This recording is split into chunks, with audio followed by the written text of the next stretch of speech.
Well, welcome to Victory Sports. It's time to press play in the city of Wollongong for the 2022-23 New South Wales State Championship Finals. We're coming to you live from Victory Sports with the round 2 of the Triples Championship. We've had men's triples now, and we have the entrance up against St John's Park. Joining us in commentary once again is our expert commentary, Warren Shipley. Welcome, Warren. Welcome, thank you, Andrew. Let's get you some volume. Thank you, Andrew. Expert, not 100% sure on, but I'll do my best for our viewers here watching. Yes, as you said, the entrance, Paul O'Grady, Luke O'Grady and Ben Bourne taking on the St John's Park team of Ash Mitchell, Jared Beath and Kenta Treacher. Kenta, up until yesterday, reigning state singles champion. Yes, not anymore. We are playing the second trial end, so we're just about to get underway. These teams have come off the other two greens this morning. I'll just hunt down the results of these two sides for the... What was a big win for the entrance boys, and a loss for St John's.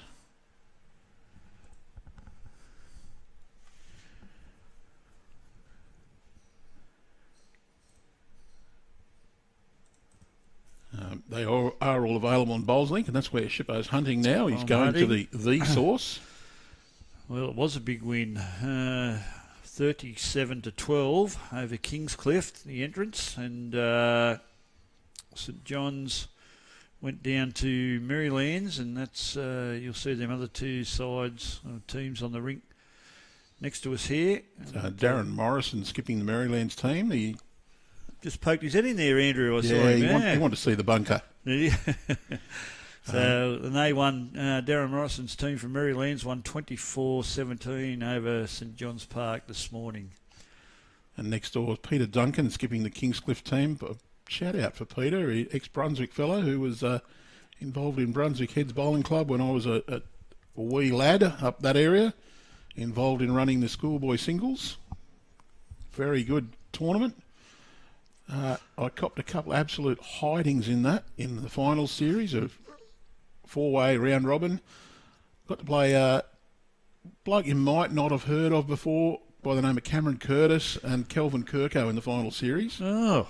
It was 25 up. I think I might have got nearly 25 in the 3 games I played, and that got mopped. The double C and double K. Yes. Okay. They were awesome. So that rink next door to us there with the Kingscliff and Marylands side. That's Bo Sampson, Chris Amos and Peter Duncan taking on Michael Phillips, Heath Lewis and Darren Morrison.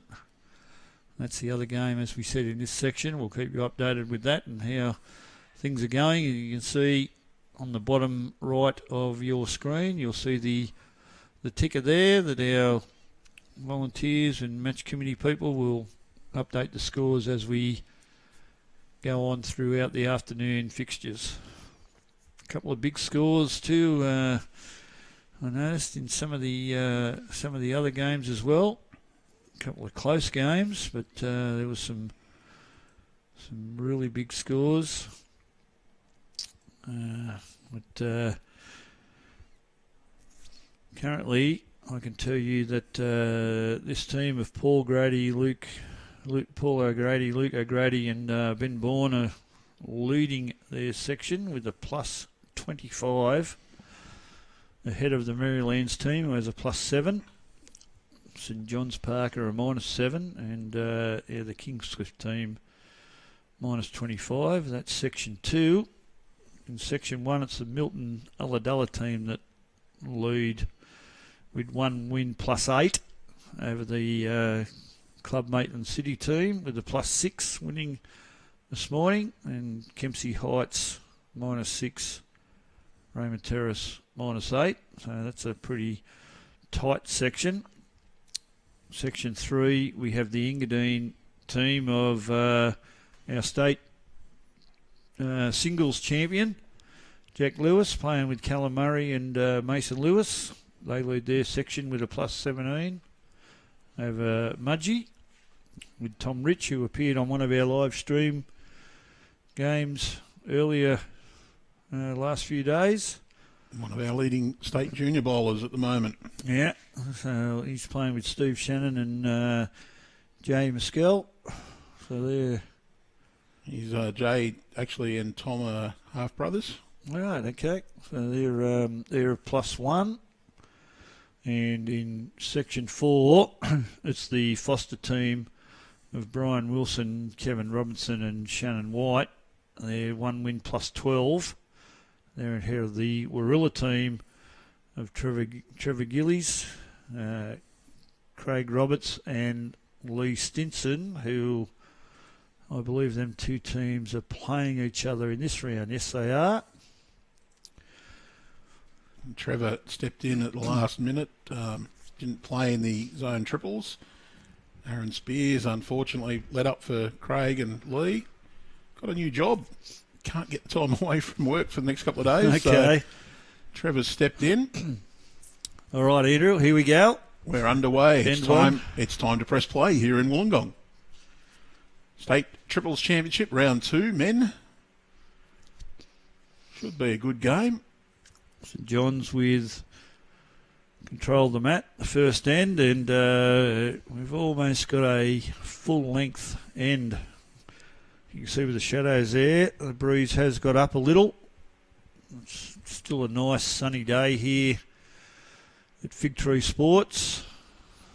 I wouldn't say it's a real warm day, but it's not cold. If you're out of the wind, it's quite pleasant out there. Well, the guys said the breeze has just got an edge to it, but in the sun, beautiful. I did notice as we ventured out of our bunker. We don't get to see the sun too much, Andrew, from our position. I sort of can hiss if they see the sun at the moment, I think.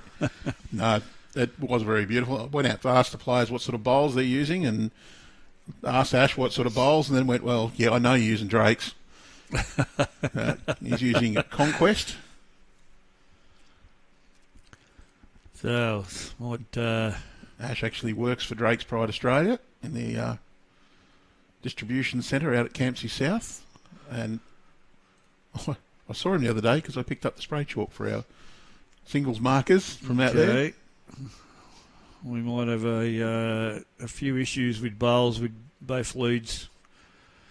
We're just going to have to keep an eye on the stickers. Using white bowls, and I can see another set of white bowls too, I think, there as well. So. Yeah, green and white arrows. So, Ash using the Conquest. Paul is using an Aero Optima. And this is Paul. Yep. Yeah, with his... I didn't ask the O'Grady's if they're brothers or father and son, but I'm pretty sure there's some relation. I'm sure someone will let us know. I was watching... Well, the old fella's watching on too.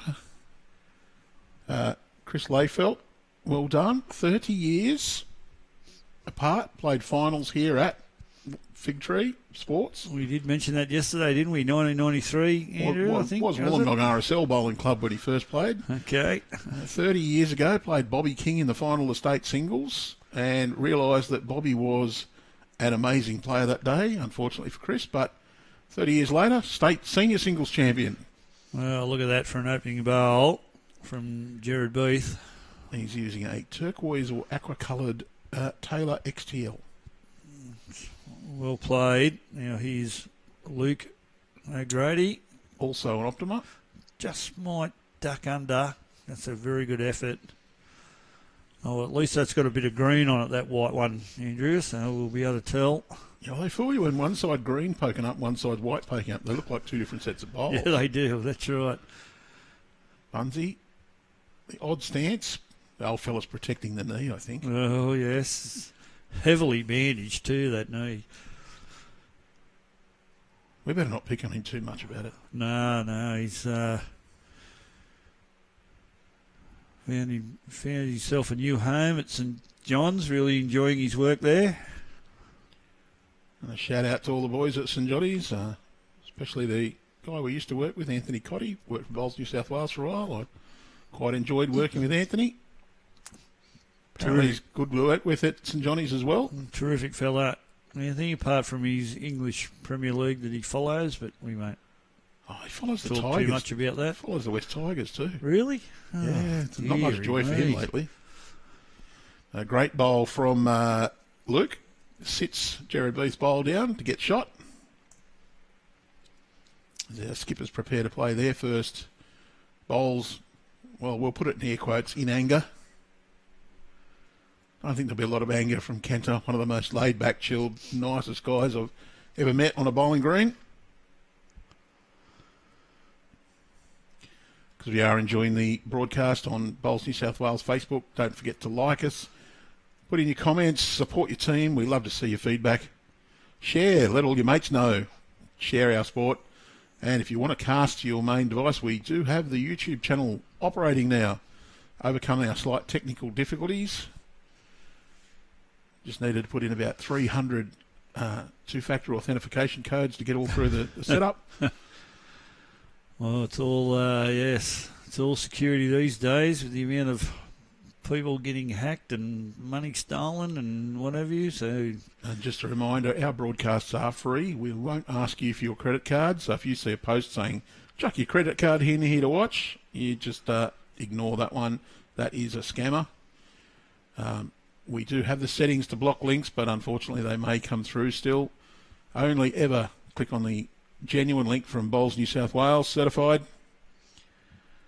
Same goes for all the other state and territory associations as well. Kenta looking down with a bit of weight here. I don't think he's going to get back. Well, he has. He's got it just on the edge. Well done. well played. Thought he was just going to sit a bit wide. It is turning a bit more on that side now.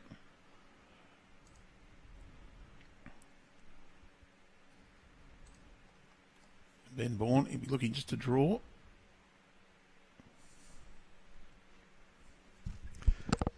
Chasing it with intent as well, but is he going to make it? It doesn't look like it.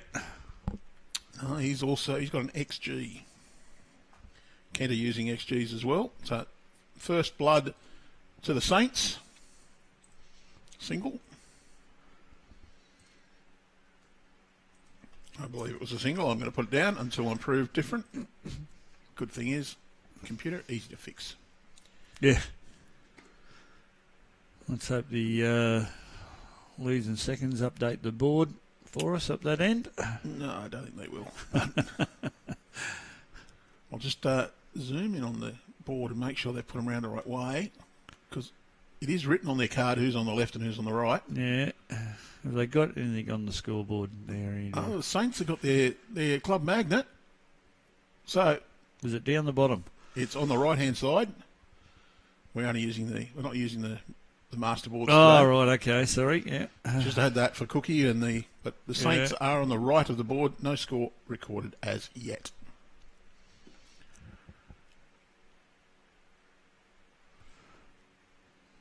But we're giving them a 1. We're giving him a 1.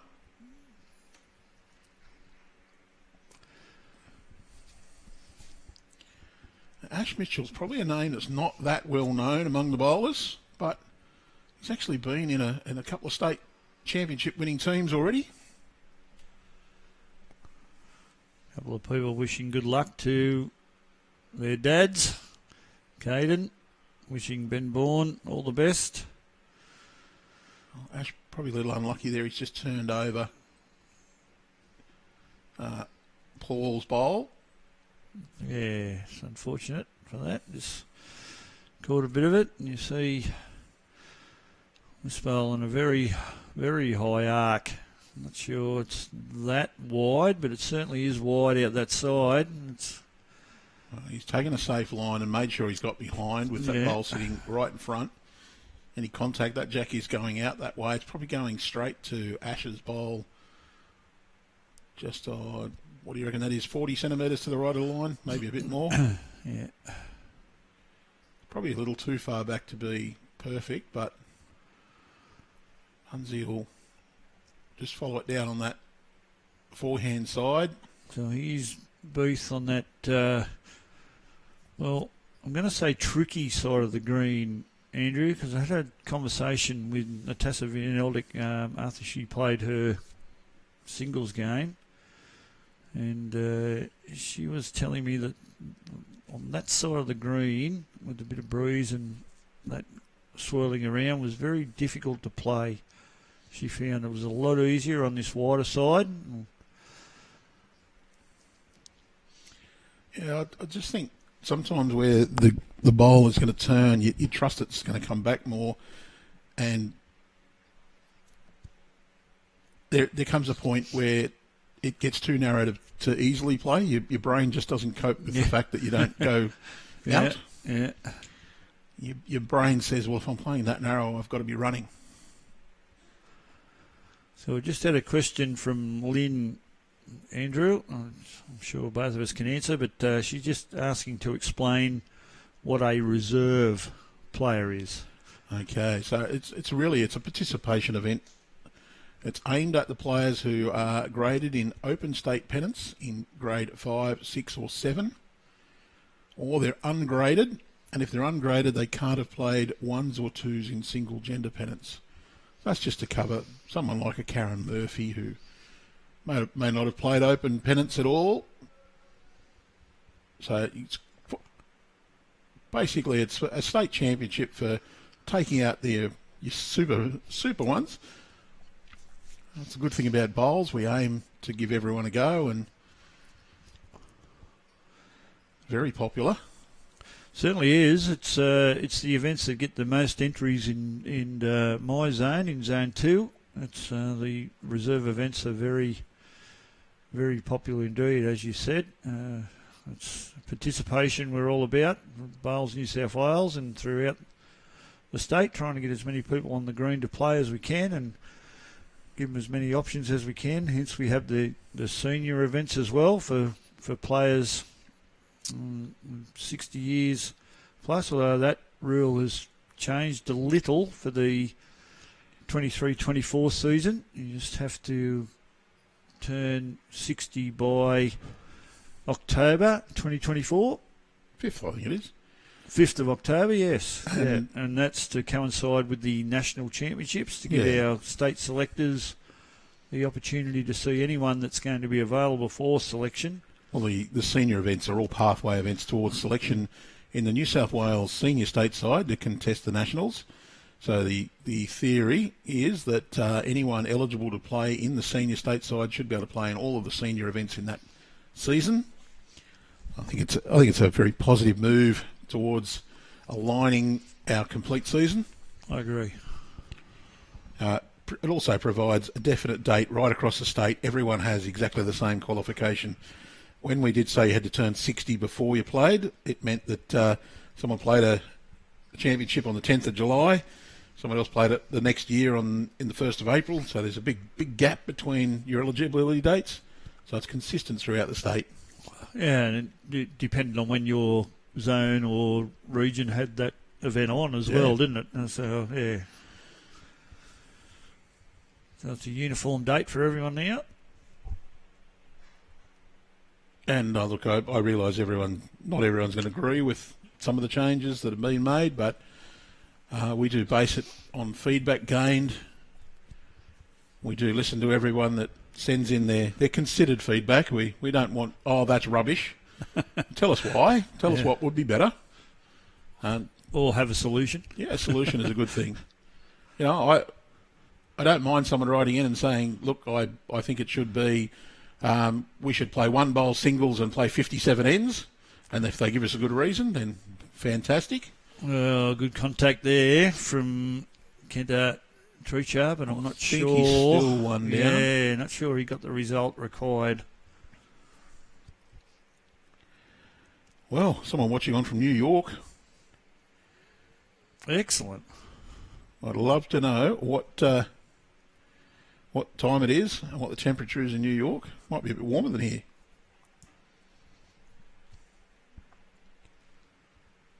I'm sure they'll let us know, which is good. One of the Grand Poobahs of Zone 12, Wenty, watching on. Hello, Jeffrey. What's Benny Bourne got here on the wider side? How's his weight? It's not too bad. Going to get a bit of jack here as well. Well, I think he'll be just the one shot because The blue ones, I think, are Bunsies, Jared Beath. So all square after 2. One more each will be equal. Yeah. It'll be interesting to see who settles down into a tactic of a different length or try to just find their groove.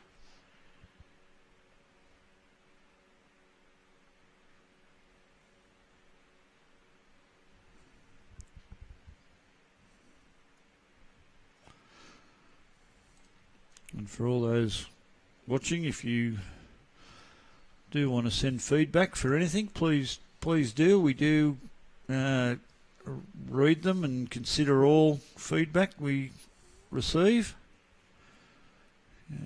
Doesn't always have to be negative feedback. can be positive feedback as well. We tend to find that only people that disagree with some of the rules in place decide to take action. Yeah. So if we're basing changing things on the feedback we receive,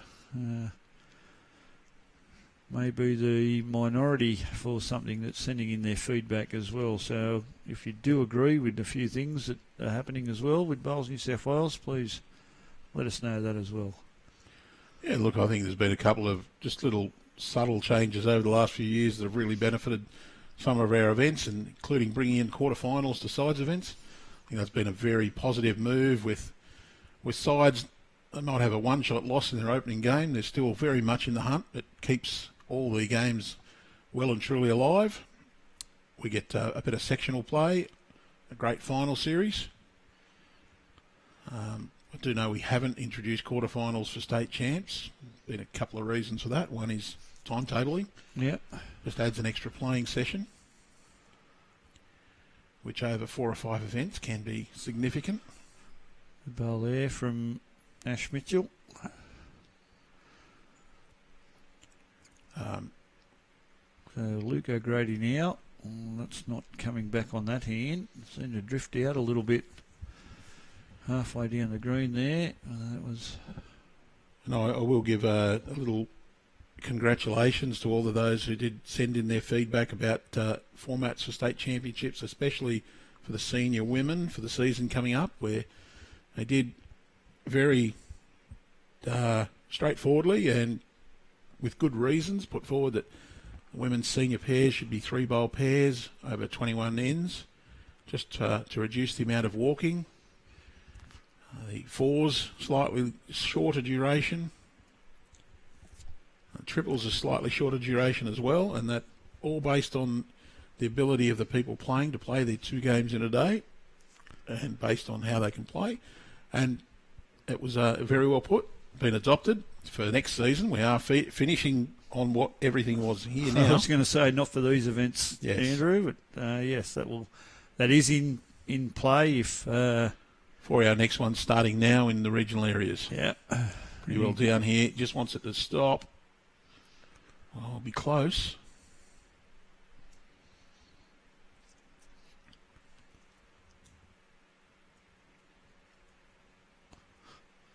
So Booth now on the backhand.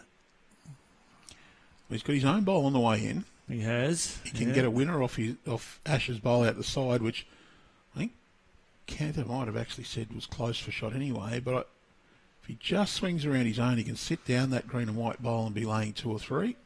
Is he a little bit under with that line? Is he going to make contact on his own? He's got contact on his own. Gets that up and over. It's good. And he's played it pretty well. That's going to run it up. That'll be well one. Played.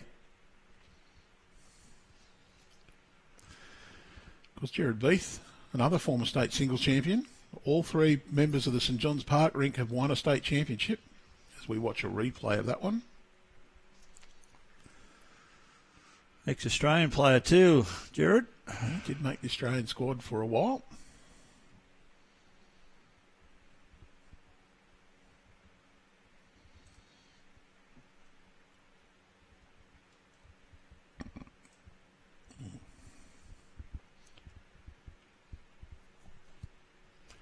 Have a running joke with Jared about whether the cows are sitting up or laying down, mate. He believes that if they're laying down, there's rain coming.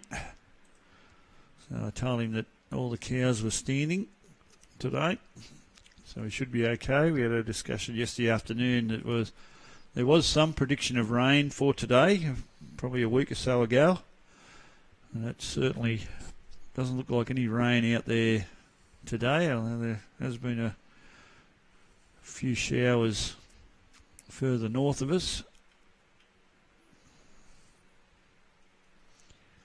Well, Ash Mitchell has won a couple of state championships, including the triples in 2015. Played with Mitch Waterhouse and Ray Pearson at Cabramatta. He's also won a state pairs with Carl Healy in 2017. Oh, it's good effort there from Ben. And back-to-back state fours, 2011, 2012, with Carl, Alex Lee and Cam Curtis. So, probably not that well-known a name amongst a lot of bowlers, but you claimed 4 state championship titles. You're doing pretty well. Oh, Kent has just got the edge of that one. It'll be 1 to the Saints.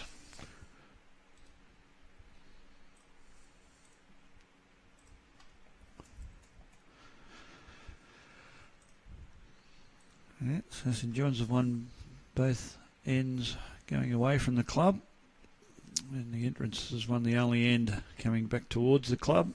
So we'll see just both teams just filling each other out in early stages. No dramatic changes of length or anything like that at this stage. Players still coming to grips with the different green and grass lines as well. Chippo, I've noticed that triples is one of our disciplines where the scores can often blow out. Yeah, very much so. If your front two are both off at the same time, and you skip with only 2 bowls as well, you can get big results. I have to agree with you there, Andrew. I think triples is the game that, yeah, we see some really, really big blowout scores. And you actually answered my second question before I asked it, which was, why do you reckon that is? And that can be that you haven't got that third player at the front just to balance out. Yeah, that's right. Yeah, they get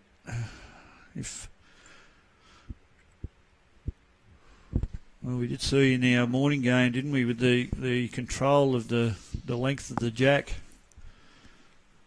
The ladies from Glenbrook had control of the length, and the moment they lost the jack into the ditch and Belrose got control and played to their favoured length.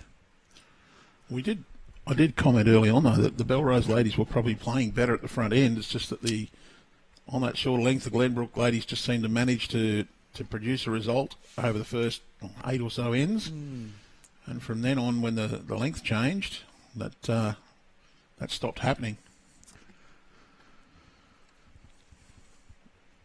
So St John's hold 1 here. Paul O'Grady just pulling up a fraction short.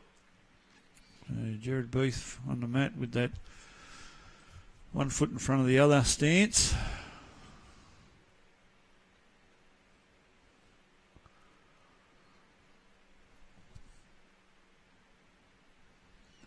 Because we have events at more than one venue, and those scores will come through in time on our ticker at the bottom. That's just ticking through the skips for each of the teams.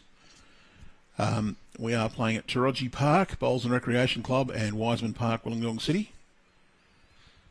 Taroji Park, of course, located at Taroji, whereas Wiseman Park, Wollongong City. Wiseman Park is a recreation oval, and with the bowling club on the corner, located in Gwynville, one of the suburbs of Wollongong. Super bowl there from Luke, drawing the shot.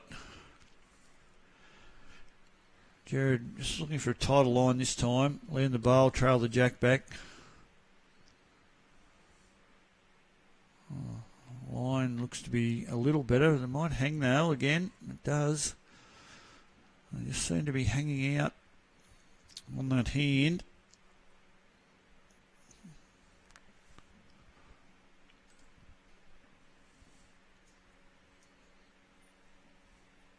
So Luke O'Grady with his last bowl, fourth end. Looks to be a little bit under the line this time. It's going to duck away.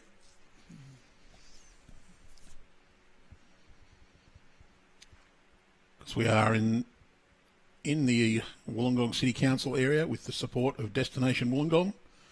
We do thank Destination Wollongong for their wonderful support of the 22-23 New South Wales State Championship Final Series.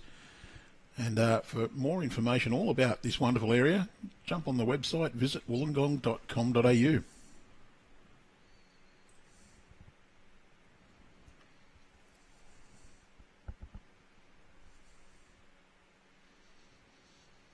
And all sorts of great things. You might be interested in visiting the Nantian Temple, one of the largest Buddhist temples in the Southern Hemisphere, so I'm told, just down the road.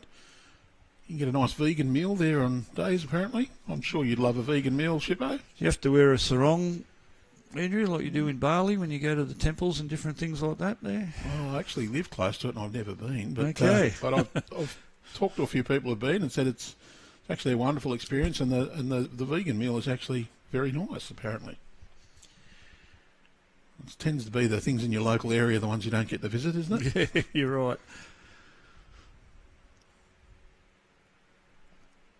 I drive past it pretty regularly. So Bourne on his backhand here.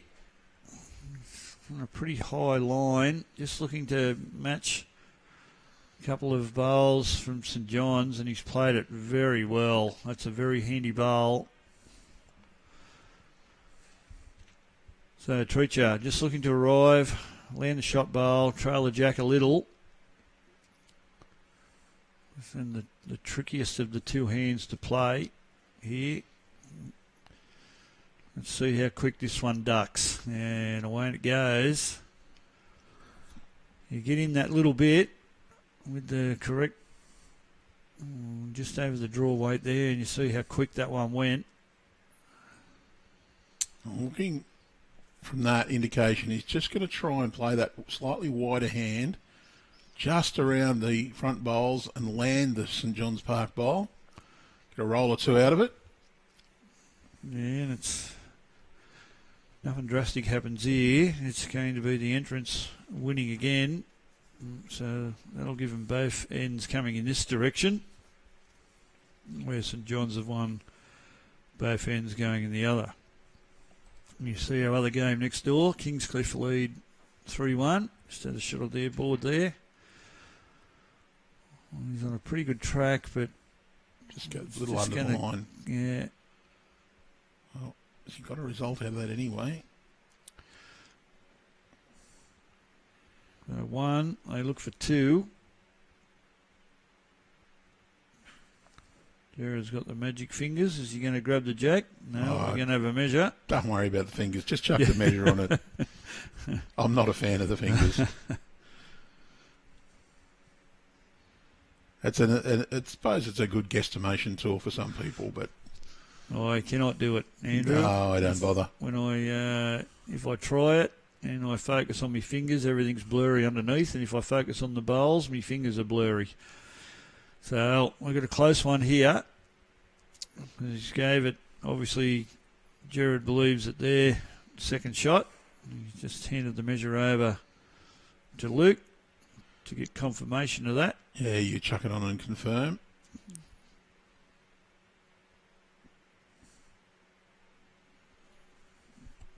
We're going to get an umpire. We are. And very efficiently ready to go. Ready to go. With the gear. Get rid of all the bowls that are not in the count. And we got the orbital coming out again. Chocks going in.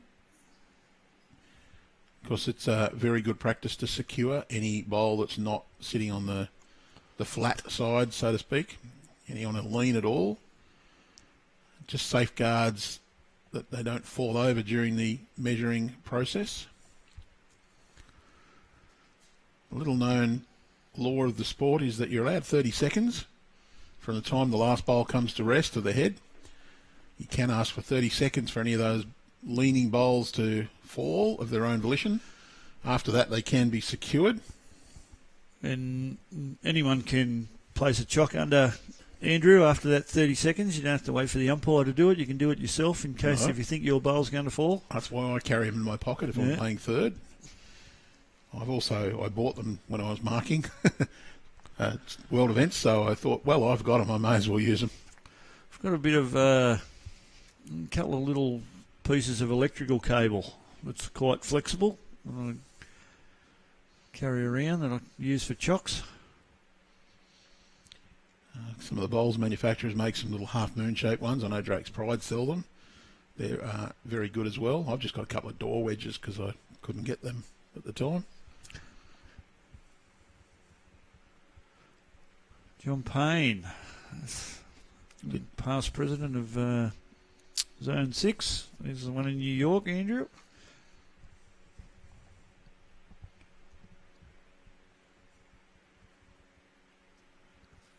Doesn't look a lot in this. No.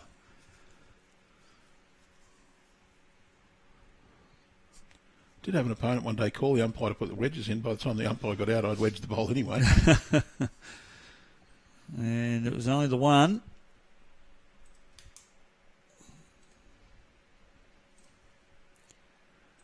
So swapping directions. Yeah.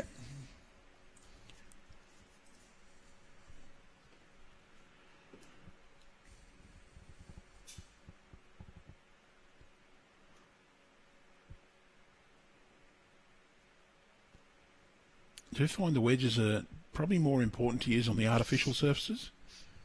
Bowls tend to have a slightly higher probability to fall on the artificial surfaces. We might examine that a bit more, Andrew. So if they forget to chock a bowl and a bowl falls while measuring. Okay, so if it falls of its own volition, not being disturbed, it remains where it is, and you'll continue to measure as is. Any shots already agreed to will stand. Yes. So if that one was probably going to be third shot and 2 conceded, and or fourth shot, and you've measured, and it falls in and would have been shot, but you've already conceded 2. Sorry, you've already conceded those 2, and they stand. So a little bit of an anomaly in one way, but you can't go back and change if you've already moved a bowl.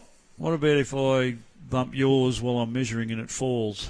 Then if you've knocked it over, I get to stand it back up again.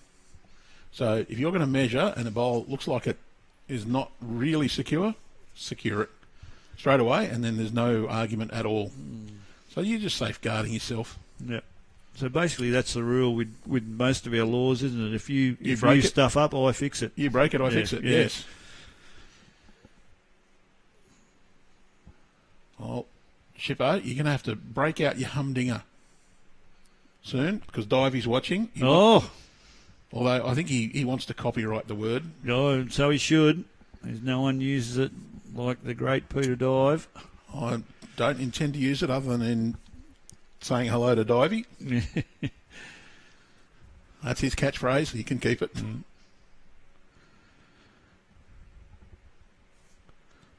Haven't found one that I wanted to copyright as mine. The players, I've just noticed that anyone playing on that side of the green, that this bowl's coming down, it seems to really be a struggle on that one. So we'll see if they can come to terms with that side of the green as the game goes on. This is Jared Beath now with his first bowl on N5. We said St John's Park have won both ends playing in this direction. Now this line looks pretty good. How's the weight? The weight's not too bad as well. Pretty well down. So that's another counter. A bit of dive. He might call that a humdinger, seeing it's a Saints bowl and his own teammates, his clubmates. Of course he would. Divey, of course, jumped in and commentated on some of the junior series at Cabramatta in his local area. If he was around, we might even let him have a stint here today. But I think he's on Sydney, so we are trying to get some guest commentators in occasionally. We'll be just refreshing the way we do some things. It's all about trying to present the best package we can to everyone. I spoke about Kevin Anderson before. Hello, Kevin. Watching on. Down at Moama, isn't Kevin? I think. Chippo, am I right there, Moama? Yeah, I think he's not sure he's been up to Charlestown and have a look at the new scoreboard yet. I heard mentioned talking to Charlestown's coordinator Daniel Hill that Kev was going to make a trip up there and have a look at the facilities up there with the scoreboards and things. Well, Benny crossing over, 3 down now. Pretty good bowls from Jared Beath. Yeah. Ash Mitchell there as well, and Ash has got the best back, so 3 on and 1 behind. Jared certainly come to terms with that trickier side of the green. Good thing for Ben here is he's got a nice tight line up to the head, and he has got his own bowl, what's that, 1.5 foot behind maybe? He's just overcooked the speed there a little bit maybe. Yeah, it's that hand again. It's just, I think it's a sticky hand, that one. He's got a nice, I reckon he's got a nice shot to draw just to about the tee at no more than that sort of weight. You got 3 bowls to sit on. You get a little run off the front one, you'll get a stop and stay. You can turn the white one out. You're no damage if you hit your own, but you get that jack with that sort of weight, you'll drag it back to your own for 2. Cant up. Probably not a bad move to play the wider hand. Oh, yes, he doesn't want to make the target any fatter here as well, so any draw that's behind the jack is quite good. That's going to run through a little bit, is it? And well, that's actually really good. Yeah. It's not going to count, but it does just diminish the value for that shot for Ben. So how big a weight we going here? So it's fairly big weight again. I'm not sure whether that one's getting back either. Might get hold of that one, but it's going to punch it. Well, no, he's got the edge of it and roll it out. out. So it is 2. Well, is it worth a switch over of hands just to try and get a land on that shot bowl? At this stage, I wouldn't be trying. I'd be just draw again on the on the forehand. But no, it's a change as you see there. Jared Beef just letting Kenta know that bowl just needs to be laid down or rolled once. We'll bring in the other back one. Well, that rolls 2 full rolls. That'd be 5 shots with Kenta's bowl. Yeah, bring in the other one as well. He looks to be in a pretty good area. Well, is he going to hold long enough? Yes. Got it. Well played. Yes, that is an absolute gem. Might well be 5. That's a big bowl. Yep, that's 5. Huge result. Kenta Treacher, that is an absolute gem of a bowl. We'll watch that one on replay as the jack gets rolled.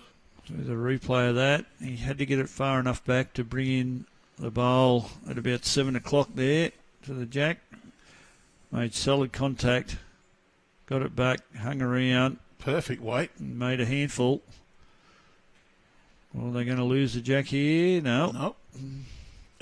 It's camera 1. You might notice in the background we actually have, it looks like a second clubhouse at the other end of the green. The Cabana, as it's affectionately known here. Okay. And the middle.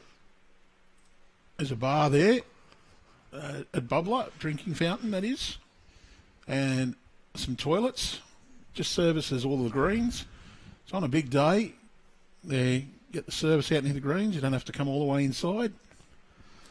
Works very, very well. And you're right, Mr. Dive. That was a humdinger. You are correct. Cracking bowl. I just left it up to him to be able to put that comment in. Yeah. In capitals too.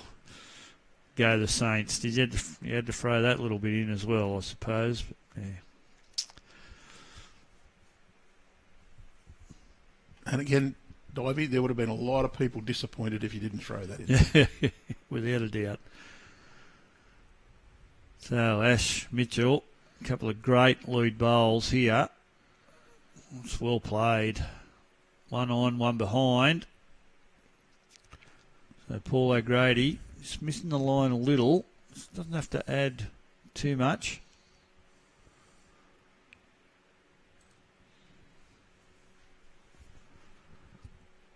On a pretty high line, but it'll get right back from there, depending on the weight.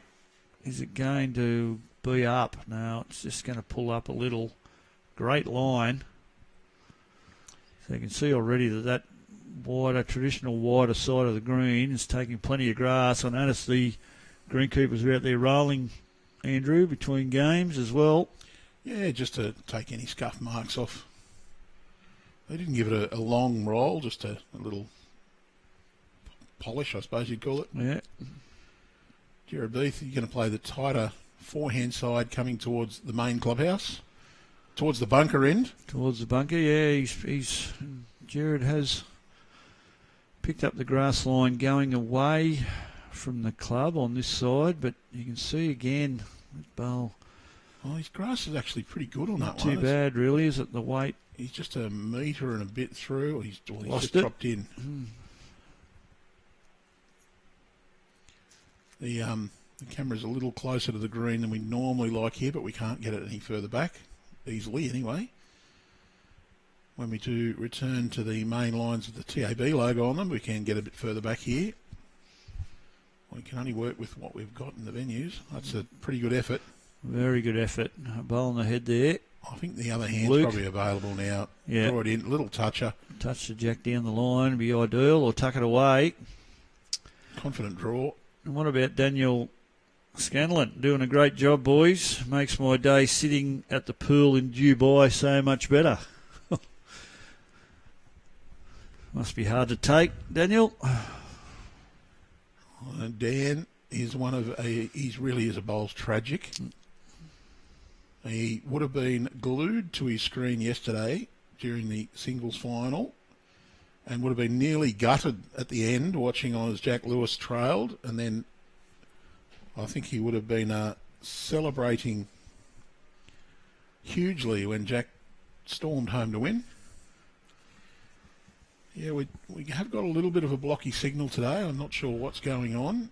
We have tried a reset. Might be all the kids on not going to school chocking up the bandwidth. Yes, well, the reception on my computer, the amount of bands I'm getting is not that crash hot. So we're probably a little bit lower on the output than we would like. A little bit scattery. We're going out at around about 3.7 to 4.4 kilobits per second off the bond. So it is just dropping down occasionally. So I think there is just a couple of connection issues. We don't want to play with it though at the moment while everything's working. It's functioning. I'm not touching. So he's Treacher here. He's just under the line. Well, his weight more than anything, really. All four modems are operating nicely, though. I can see that. So, okay, interesting shot here from Ben Bourne. He's on this trickier side of the green to play. He's looking to come down underneath them bowls and land the shot. But he's going to hold out a bit. But maybe if he gets past that bowl, no, he hasn't. He didn't have the weight for the job anyway. Either did Kenta Treacher with his first, so he'll be looking for a few more yards of weight. Be pushing into a little bit of breeze, I would imagine, coming in this direction as well. Looks to be a better line this time. How's his weight? Not going to get past that front one as well. Yeah, probably just a little bit cautious. Didn't want to turn that one up at all. So will Bourne stay on the forehand here? He was trying to just get under them three front bowls and just try and land the shot. Just got to navigate around that front one. He can't be too wide on this hand as we've seen, and I think he is too wide. I don't think that one's going to get back. No, they're really going to hold their line with any speed on that hand. Yeah. You see it starting to hook back there at the end, but Got back to the draw centre line. But St John's picks up a 1, the first team to win 2 ends in a row. And their first victory coming in. Oh no, that last end was there. I'm trying to work this out. No, this Just way, their first way. First one this Yep. way, yes. That was it, that end, yeah. No, Josh, no scores as yet. Well, they're starting to come through on some of the events. Just our volunteers will wait until a few ends have been completed at all the other venues and this venue before the scores start getting inputted. But you can see now that there's a few coming through from our location and the other locations. That is possible. We did start a little bit earlier than the others as well. Yeah. We are not coordinating start times, apart from the morning where we've got an 8:30 call cards down. The players are all here and ready. We get them going. Yeah, we don't know whether any of the games went a bit longer than expected at the other venues as well.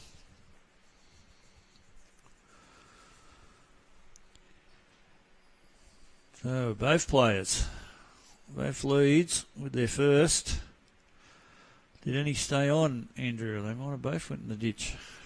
Oh, I just can't tell. I'm just going to Get a tighten note from the other camera, but that's a fairly decent correction. Just rolled on a bit.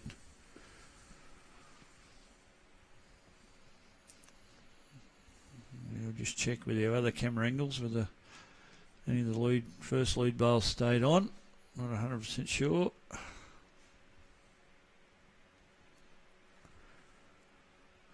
Paul O'Grady, good draw bowl here, and that's going to be the shot. That is a terrific bowl.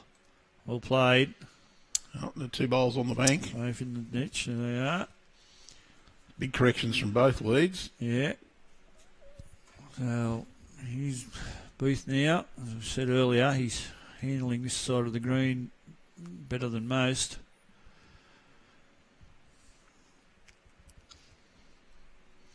He played 2 really good bowls coming this direction last end. Close again, but just a little bit On the speedy over side. the weight. Is it going to stay on? Yep, that one is. Very handy spot, actually. Yeah, gave it a chance.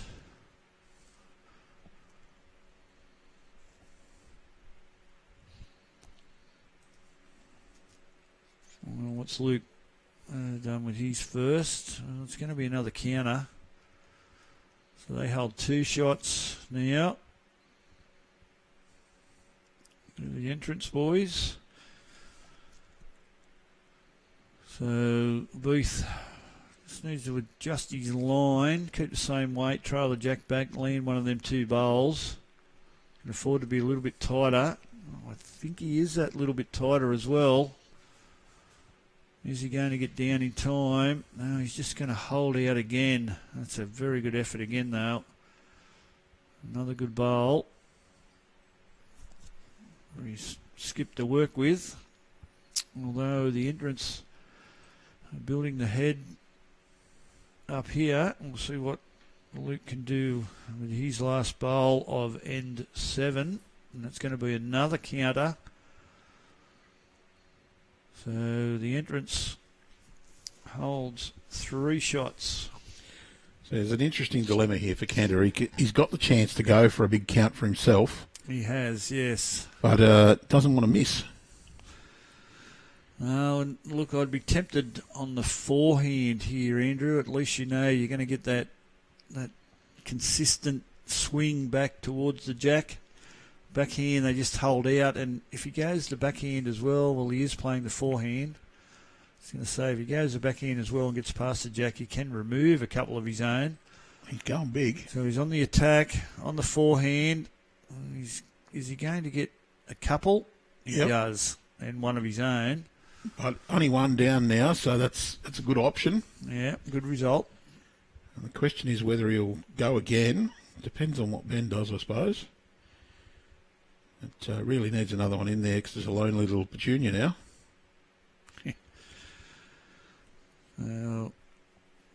Ben's drawn another here. Gets down behind it. Doesn't want to build the target. Well, there's still a gap there, but they hold 2. So Treacher, does he go again? I think he will. If he does miss, he leaves the opportunity for Vaughan to draw another. Yes, he's gone again. Oh, let's try the one that looks down the green. How's he looking? Pretty close. Got the jack. He has. Well, did he get it out of bounds? I think that's gone out. No one's really excited. No, out of bounds. Both a little clap. So. Yep.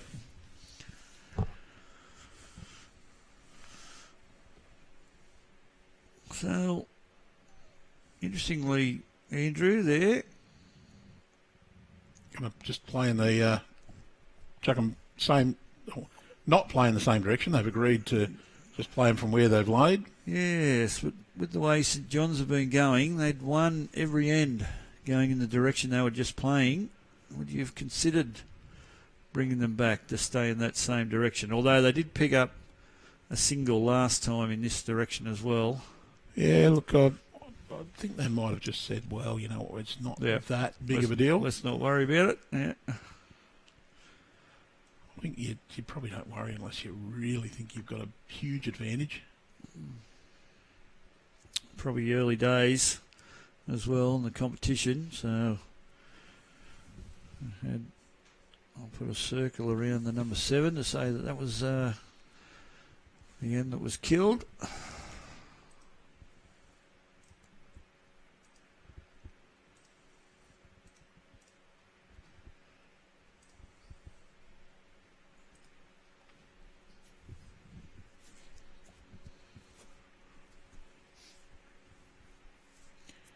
I think we'll do a system update and refresh tonight.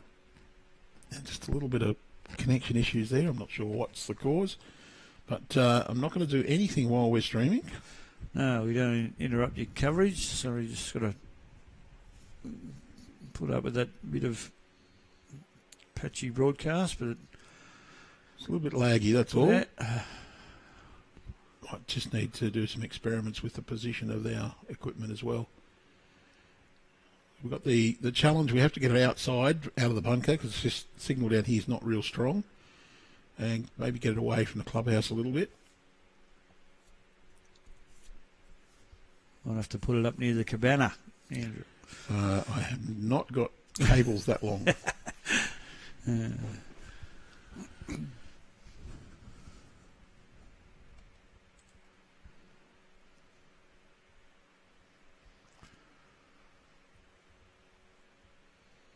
Seems to be a little bit more breeze out there now to what there was this morning. When we started, there was no breeze at all, but you can just see the palm trees and the trees there, the top right of screen.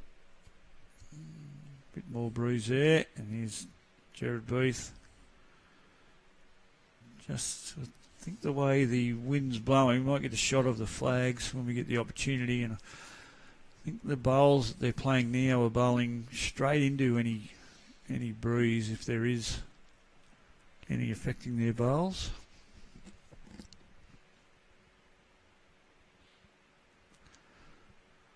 And it's a very good bowl from Luke O'Grady there, and that's the shot. So Beath just needs to add a metre or so. You can see that it's not a great deal of breeze, but what is blowing, as I said, Jared will be bowling straight into it, so it's coming in gusts. Plenty of trees around. Andrew, have you seen the elephants hiding in them trees, Andrew? No, they're too good at it. They're pretty good, aren't they? Yes. That long shot over the flagpole, Mount Kira in the background.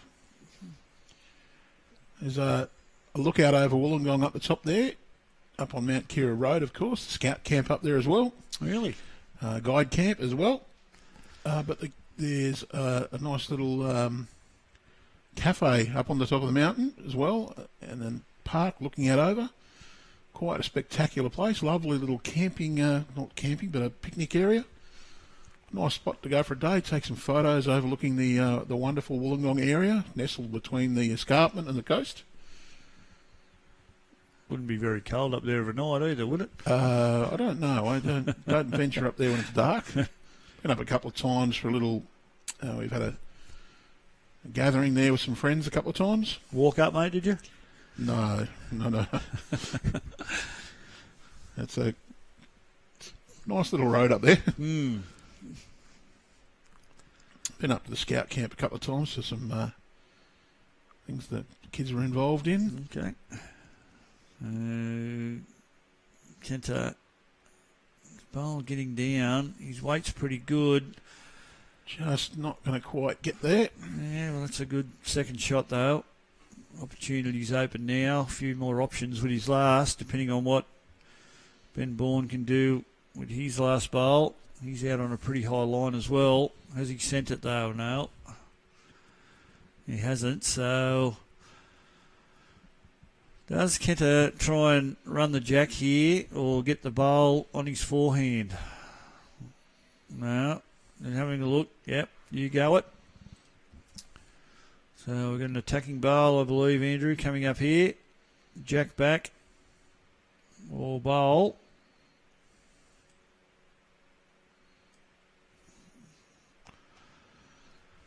Line's pretty good.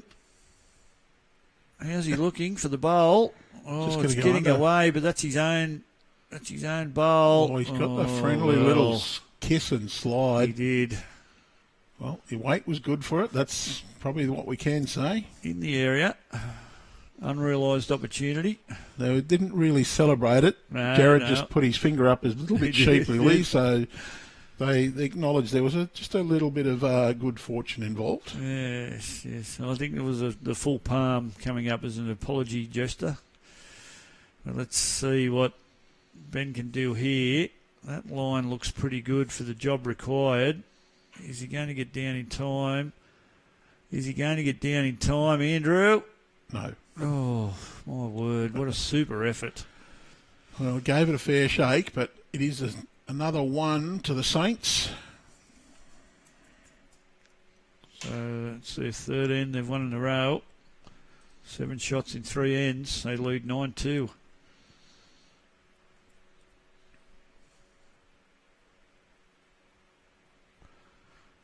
See the scores underneath, and if as they're flicking through, if you see a blank space, that's because our scorers are updating that particular game at that time. And so that's why you can't see a score while it's blank. But when it rolls around next time, you can guarantee there'll be a score in that spot. Yeah, if you're using a mobile device, you actually have to put a backspace and delete what's in it first. So that's why it'll come up blank. Or using a computer, you can type over the top in the cell, but it's easier to backspace and delete. Yes, first. right, okay.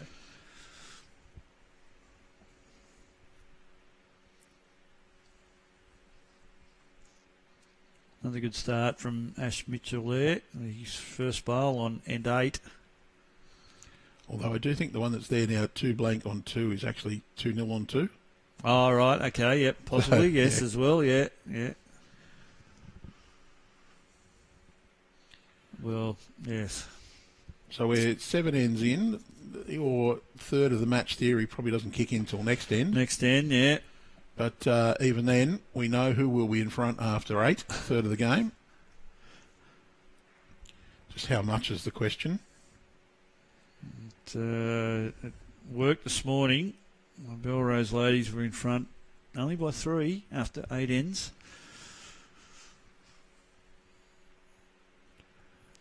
I would like to see a breakdown on that of the 24% of those that don't go on to win after leading, how much they were in front. How much they were, yeah, right, okay. So is there a point where you get to a lead if you're after 7 ends in front that you're 90% likely to go on and win?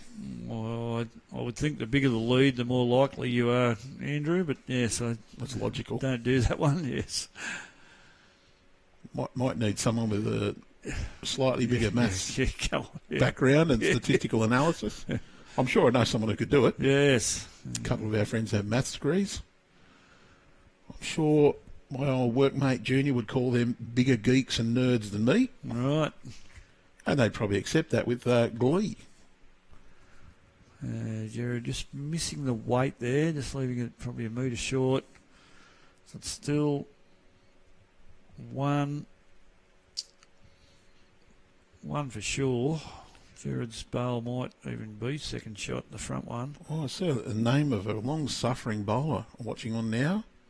Hello, Tez. Antrim. Commiserations on putting up with your clubmate all the time. Well, I'm not sure whether he was supposed to be an opponent in the fours game this morning. I'm not sure whether he played or not. He wasn't. He didn't play the weekend before, so he might have left the team the way it was. They got to the semi-final. Be interesting. He had to suffer me up at Queensland just recently too, Andrew. He loves me jokes, I must say. Did he have to room with you? No. Jason Stokes got that privilege. Stokesy was the one that came back with the red eyes. That was it. Yeah. He was telling me I kept him awake because he kept waiting for me to breathe between snores. He said I held my breath quite frequently, which, yes, I do.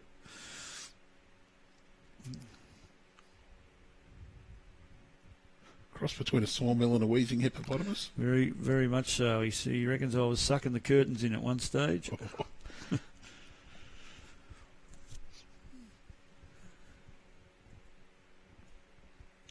A little bit open here. I think it's just the one to the entrance. Although, is that the white bowl? What colour sticker has it got? The one at Jack High? No, that's it's a red Thatchers, isn't it? It is. That's Ash Mitchell's. That was the opening bowl of this end. So, Kent surely be just looking to try and draw one here. He's on the backhand. Can get a couple of rolls out of his teammate's bowl on the centre line in front. Just sneak around it, draw the shot. I'm not sure whether he's tight enough to do the job here. Is he going to get down underneath that front one?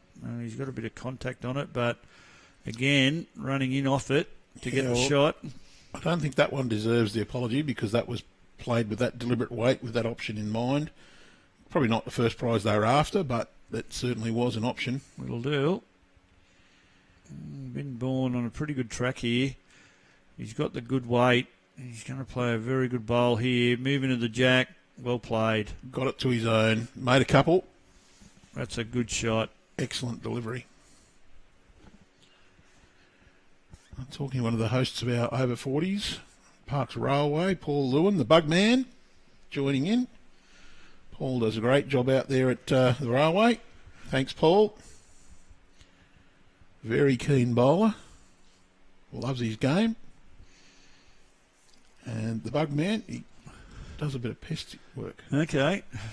Got bug man as his number plate. I love it. Right, okay.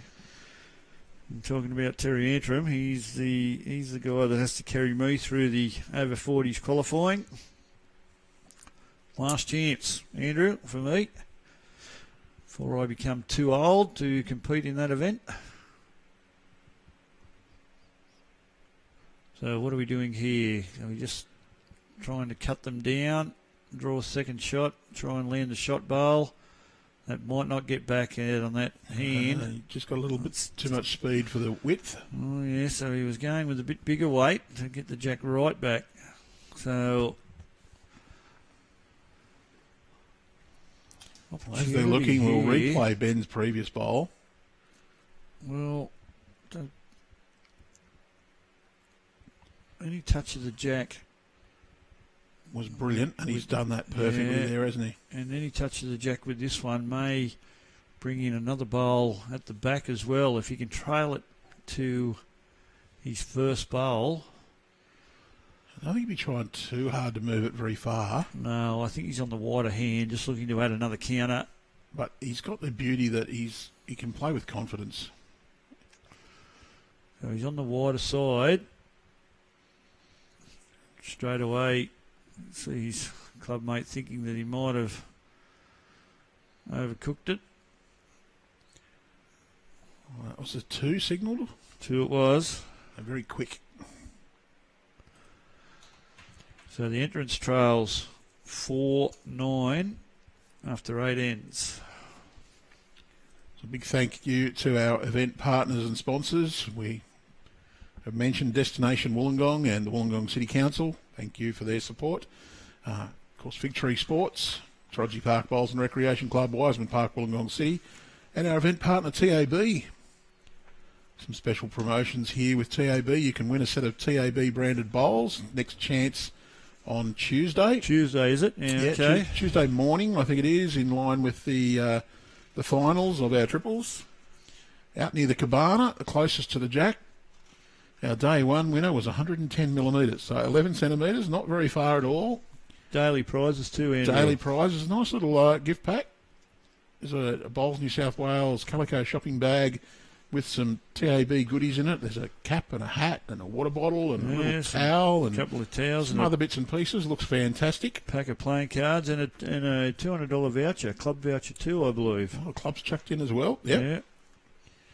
So Tuesday, come rock on down. You can have a go at getting closest to the Jack, and the best over the championships wins that set of Drake's Pride bowls.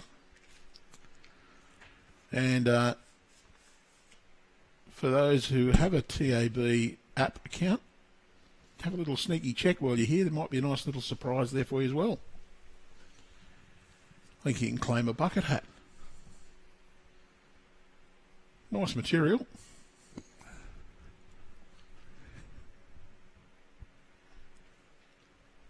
I'm sure Shippo will be wearing that to bowls next week. Be wearing it somewhere.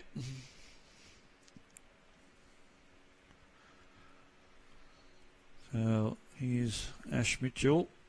Holding shot with his first one. Just going to pull up a little second. Took a little too much off. Oh, I think he actually might be down. His bowl there. Yeah, it's close with them both back two. One on the other. We'll see what Luke's got to offer here. That looks not too bad a line. It's going to get under the Jack, but how far is it going to swing away? It's good enough for shot. That's well played, actually. So Jared Beef will follow him down. Look to beat the Jack High Bowl. As mentioned, the other game in this section is the game going on next door. You can see to the left of this ring. You know, this looks like to be on a pretty good line here. So depending on the weight, the weight's pretty good as well. Oh, did he make it? Did he make it? We'll see.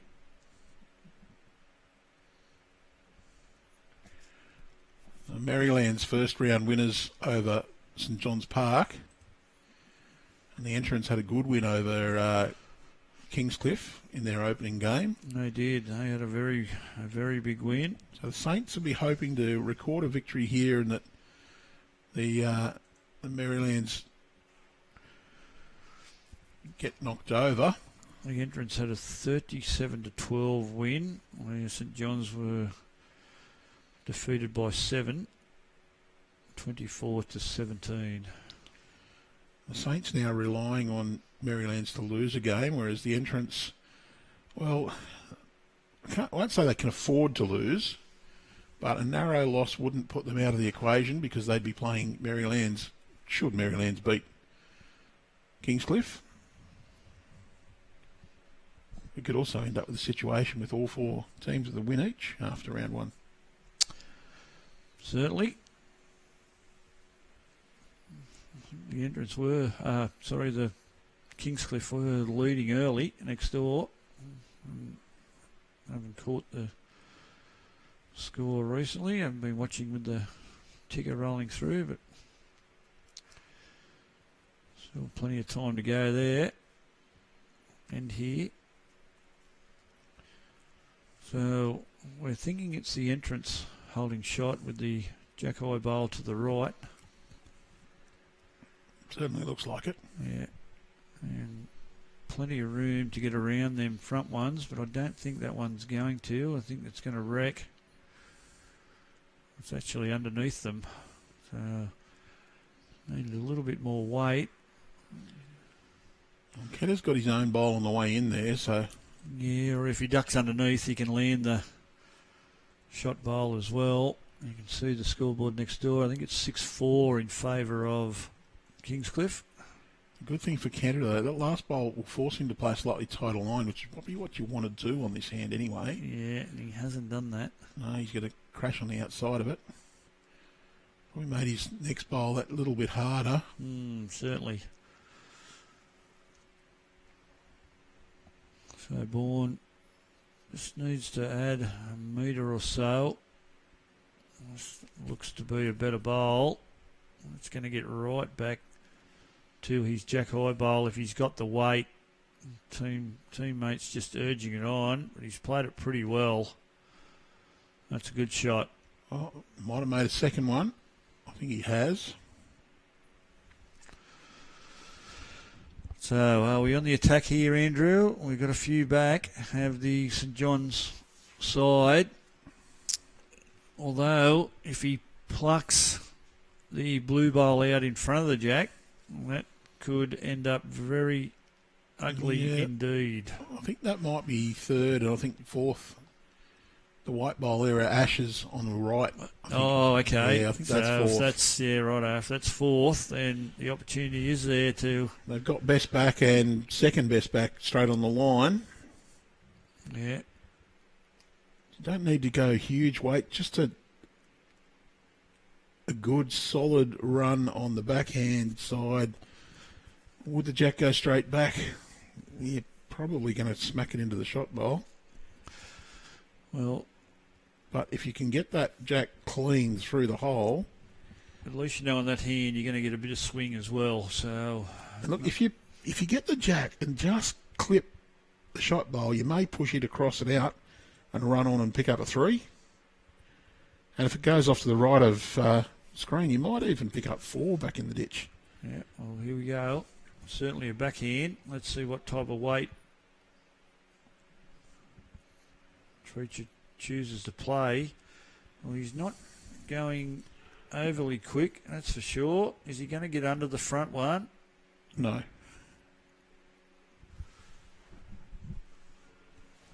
Two. Yeah, thought he might have attacked that with a little more vigour.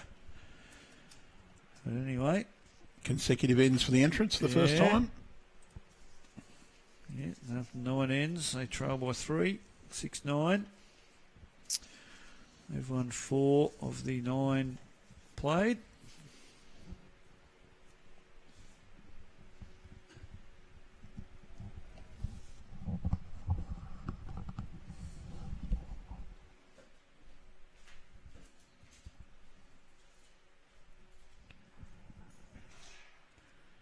Well, longer length being rolled.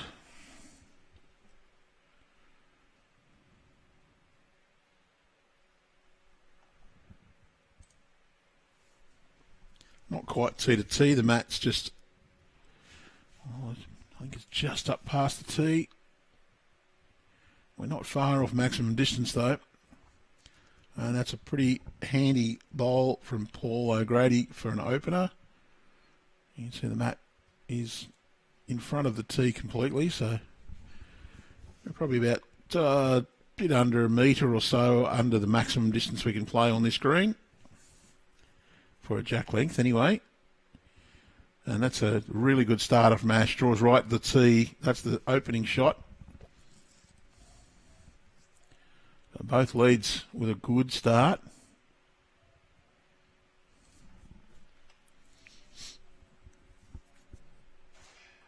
Paul doesn't need a huge correction. Would prefer not to pull up short, and he's not going to do that. He's going to come in and just be out of the count. So I'd say it's Ash not looking for anything different from his opening bowl. Just get it up there and into the area.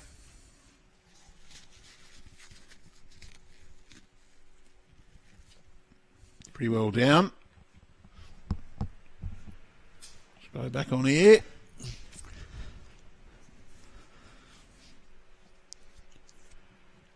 That's one, I think, to St John's. Ash Mitchell just to the left of the centre line and to the right. Paul Jack High to the left and the furthest back. Looks like Ben's gone for a comfort break. Well, he's back again. Yeah, there is a little comfort stop facility in the cabana just behind where their head is. Very handy. Certainly is a magnificent facility we have here, Andrew. It's fantastic with everyone here at Fig Tree Sports. As I was saying, you can just see to the left of the screen where all them tab banners are. You see the people on the railing there. That's a al fresco dining area. Almost runs the length of the green. At the back of that's a children's playground. That used to be part of this green, but they've turned it into a dining area, and it's a very good viewing area for any of these games. And also to the right, or to the left now, or to the right now, Andrew, changing the cameras to the right as we look. There are 3 other greens that are back to back. And the al fresco area also has an area that can be separated off for functions, so very well thought out. Nice open area, some big fans in there too, I think. So yeah, it's a terrific club. Plenty of room inside, plenty of dining area inside as well. Did a very considered remodel here in the last few years. Jared just missing the line a little bit this time. St John's still hold 1.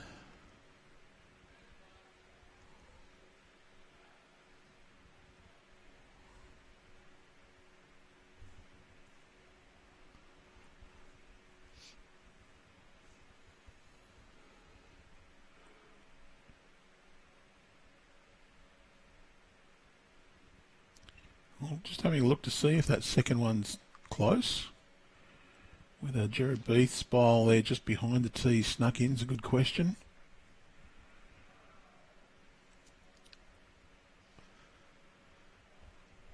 Oh, how far is this one going to get back? It's on a pretty high line. Just you see Luke Grady just encouraging it to slow down a bit. It's just going to roll through.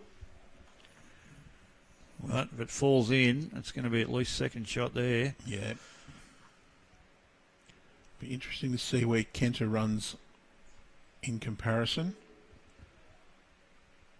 And Kenter's going to run just under halfway through the B on the TRB logo, whereas I think that's a pretty good line too if his weight's correct. And he'll come back to the centre line. He sat that bowl, yep. He just had a little more weight than Ben. Ben ran in between the B and the A on the TAB logo. Okay, well that's 2 to St John's at the moment. So I'd imagine that if Ben's drawing, he'd want to be on pretty much the same line and be somewhere in the middle of the B. Yeah. On that green logo. Certainly is the tighter side of the green, and he is tight. He has tightened it up a little. How's his weight this time? He's right over the B holes. Just quick. Just that metre or so past where he needed to be to draw. Yeah. So opportunity for Kenta Treacher. Almost a free kick. Well, yes, just same line, Drop. same bowl. 20 centimetres or so weight. Don't want to hit your own this time. Just want a dead draw. Well, his grass is the same. Is it going to get down enough? Got the speed. He's good. Yeah, they'd be good enough. Now it'll fall Falling in. And 3 is the signal. Good pick up for the Saints. Arrested a 2-end losing streak. Yeah, and that's a 3 and a 5 that the Saints have scored. So they lead 12-6 after 10.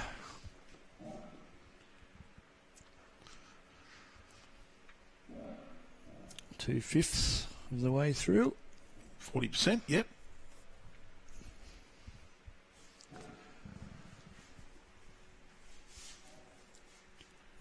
Double the score, probably you wouldn't say it was comfortable. You'd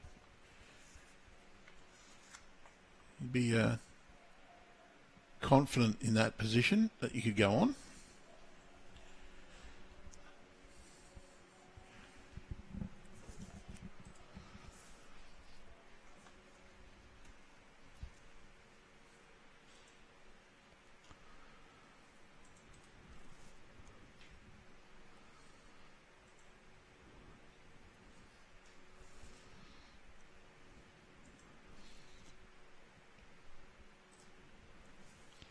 The entrants have got that wonderful logo on the front of their shirts, the Seahawks. I think it's pretty well done.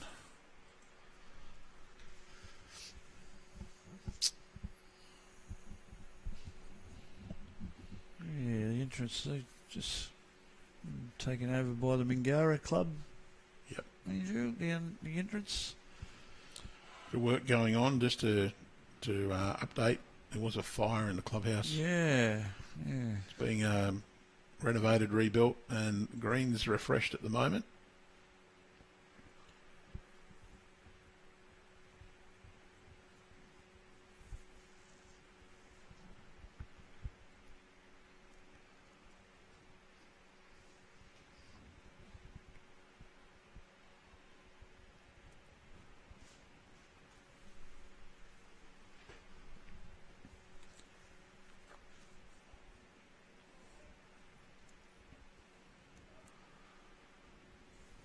Just a tiny delay, just waiting for Jared Booth to arrive back to the ring. So now he'll play his first bowl on end 11. It's St John's holding a couple.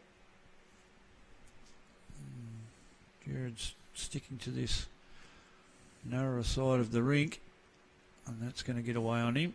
Just pinch the grass a little bit. Very unforgiving too. If you just miss that line on the inside, they hook away very quickly. Weight was pretty good.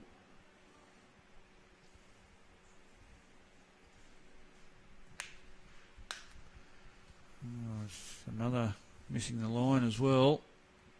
Luke, that's going to swing away dramatically. Let's see who corrects the best out of the 2 seconds.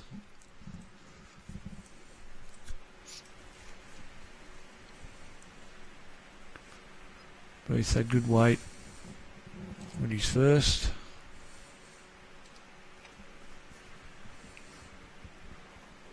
It should be a better track. He's got the same weight. He's underneath that bowl. Oh, got a bit of a feather off it as well to bring him back into the head. So that'll be another counter. So 2 to St John's, possibly 3. A little bit of a scratchy head, but yeah, it is.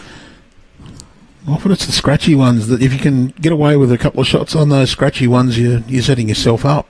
Well, here's a bowl. If you can land one of them, he's going to run through. You want to pilot it through that gap, you couldn't. Yeah, that's right. The skipper says I want you to draw underneath the jack between them 2 bowls. You want me to what? That's exactly what he's done. Well, you couldn't deliberately do it.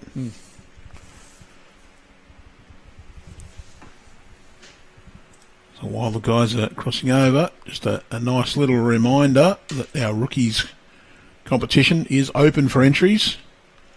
If you've been started bowling after the 1st of April 2019 and haven't played in 2 rookies already, jump on the Bowls New South Wales website. That's bowlsnsw.com.au. Check it all out. Singles qualifying coming up, and the pairs entries close the day after the singles qualifying. The qualifying in every zone. And another 16 spaces allocated based on the number of entries in those areas.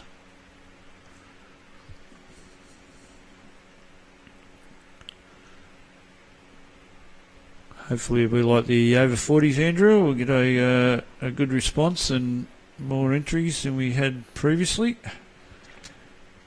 Well, over 40s, we had 237 pairs around the state, I think it was. We had around 600 and something in the singles in the rookies last year, so I would love to see that number again. Yeah. Very keen after the 2 years of COVID shutdowns.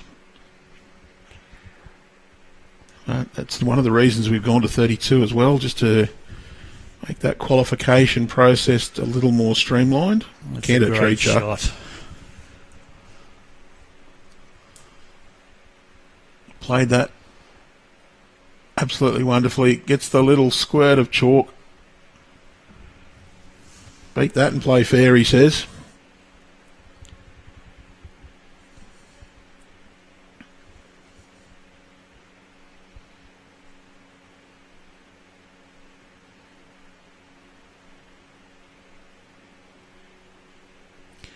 You know, it's funny in the rookies, I've never heard somebody who played in the rookies and said, I wish I took this game up later. No. The only ones I've ever heard say, I wish I took the game up later, is the ones who missed out on a chance to play in the rookies, and they said, I wish I could have had a go at this. But I don't know how many people that I've heard say I should have started playing lawn bowls earlier. Andrew, I would be rich if I had $1 for every person that have said I should have started playing earlier. we do have a few in the rookies who say, oh yeah, I had a go when I was at a mate's bucks party or a football presentation or something like that. Had a little go, didn't mind it, and then I didn't want to play footy anymore, so I joined up and playing bowls, and what a bowl from Benny Bourne.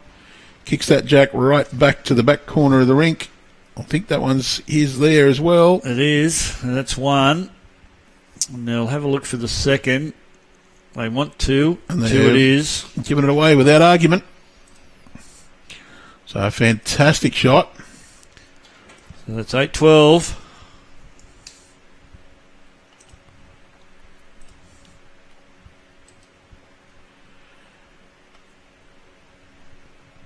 And we've had competitors that rookies from 11 years old, I think was the youngest one we've ever had, up until their 80s.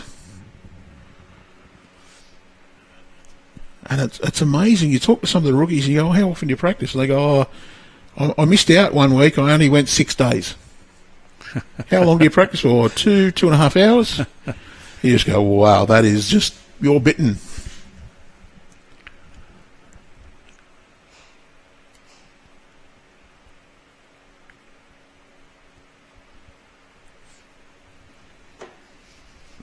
Because Jack McShane played in the rookies singles some years ago. Dual state champion last time around. And the rookies too, Andrew, does take precedent over any club games or anything like that the players may be drawn for. Yep, they scheduled in our calendar for those certain weekends. Yeah. We don't say clubs can't schedule their games there, but if they've got someone involved in a state event, then they should defer or allow them to reschedule those matches. We want to encourage everyone to have a crack at the rookies when they can, and it's not we're trying to be anything other than accommodating for people.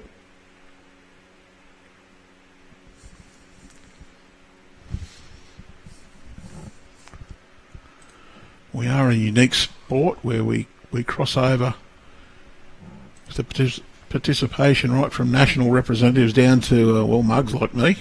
But what other game can you get in and play a game where you might play against a world champion? Exactly. Yeah. I'm sure if I was playing cricket, I wouldn't want to. No. Especially a world champion bowler. Yeah, I have no desire to face Mitchell Stark.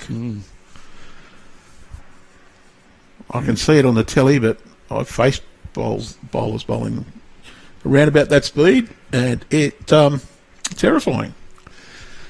So, Andrew, just said Trevor Solomon's asking that Wayne Eade, a club that he played for, WPH Sports. West Pennant Hills. West Pennant Hills. There you go, Trev.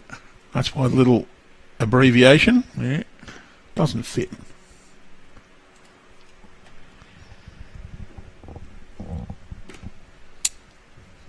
Sydney Northern. Sydney Northwest, actually, zone 10. Pennant Hills I think someone might have typed in a few extra ends there on that reserve triples game, 613. 613. Yeah, they've played a few bowls there. Tight game for that many ends. Guinness World Record. Yeah. I think I can access that.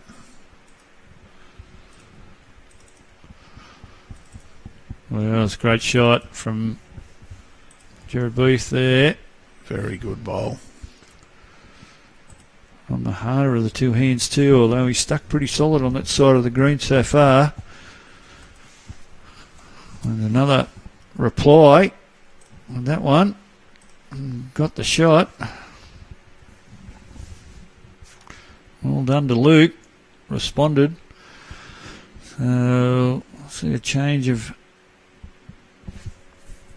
Oh. Someone's taken a fall, Andrew. Got a bit of delay in the game. Someone's just a delay there. You can see in the background. Players, trip on the balcony there. Yeah, Jared just racing up to help to make sure that the person is okay. I think it might have been someone from one of our adjacent rinks. Yeah, it's a spectator, I think. They're not supposed to be coming down those steps while we're playing anyway, but... I think just taking a tumble at the top of the stairs, so just got a little bit of a delay with the players just showing some concern there. And the player falling over, so Jared will just take his time here and refocus. Make sure everything's okay. And the spectator or member. Jared just waiting, by all means take your time.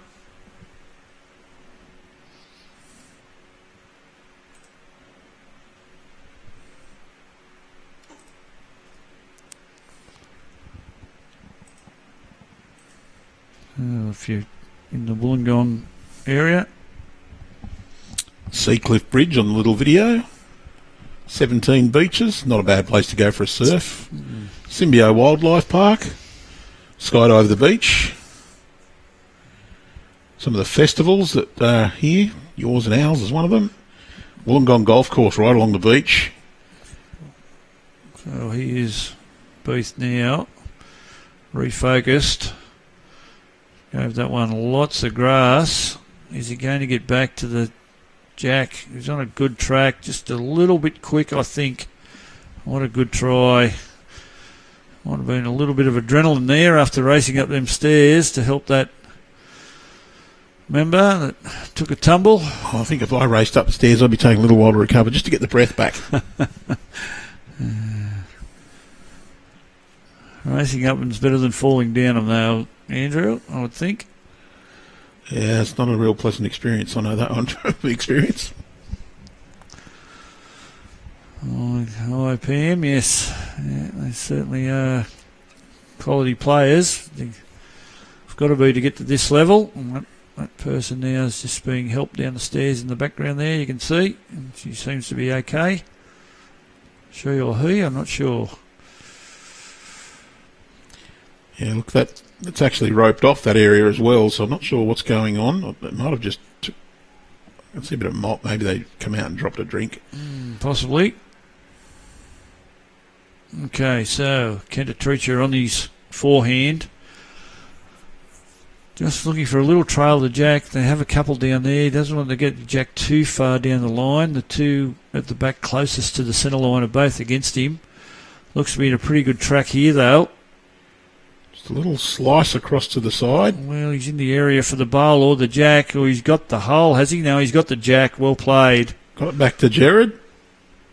Might have only made one. Oh, he's disappointed with himself there, Andrew, that he didn't get it past. He wanted to get it past that one and make a treble. And I think the disappointment is he's left the door slightly open for Ben. Ben can't be too attacking. But if he can just get a little contact on that, you see that indication, roll that bowl once, squirt that jack off to the left. He does not want to give Cantor an opportunity with that front bowl. He doesn't want to disturb that. It's in a pretty handy spot at present and probably second. Doesn't want to get a roll out of it and turn it to jack high or anything like that. Well, this track, is it not too bad really? Is he going to get past it in front? No, he's going to get connection on it and turn it up. No, well, worked out okay. No damage. He's actually kept second shot. Yeah. I think he's taken away the opportunity for Canada to make a conversion too. Yeah, locked in. Yeah, that's right. He can't get at that bowl now because it is, as you said, locked in against one of the St John's bowls. So it'll only be a draw now. Which hand do you go though? Do you play that more reliable wider hand? Yes, for sure. Just make sure you do keep your slightly higher line. Don't cut the head at all. Don't want to touch the jack.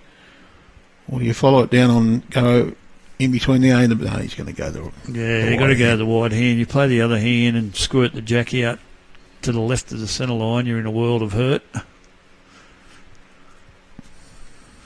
So just looking to draw another.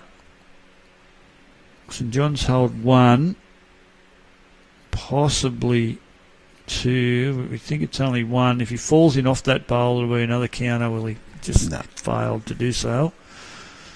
So it'll be a 1. So they go to 13. The entrants are on 8 after 12 ends.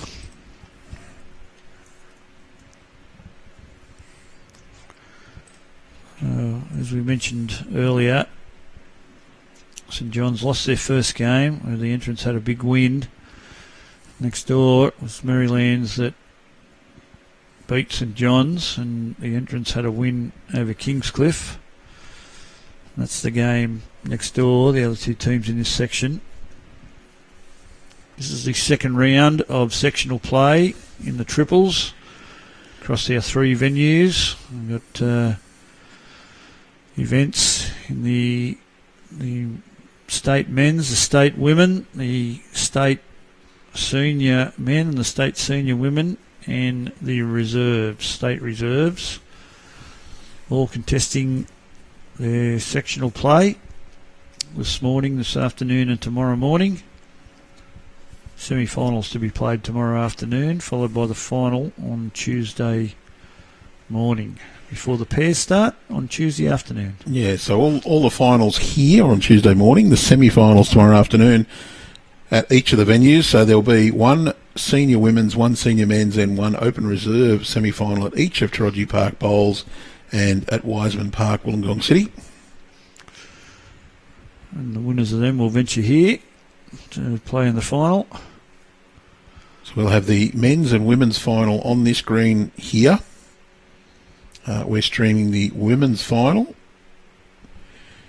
A very simple pattern we're following. Women's game of a morning, men's game of an afternoon for the entire championships till we get to the mixed pairs. So it means we get 2 finals from each of the disciplines in men's and women's. And that is a very good bowl. Excellent shot from Paul O'Grady there, well played. And like the singles yesterday, the pairs, which follows the triples, all the semi-finals will be here in the morning. So we have 10 rinks in operation then. So, yes, so it depends when the last game of sectional play is played. If it's played in the morning, the semi-finals will be played at the club where the competitors are at. But if the sectional play concludes of an afternoon, then the next morning all players will make their way here to Figgy Sports. And we will be starting our finals for the triples. We will get them out bang on 8:30 because we may have the odd player or two who will need to return after that final to start their pairs by 1 p.m. on that Tuesday afternoon. We'll give them every opportunity to get to their venue very easily.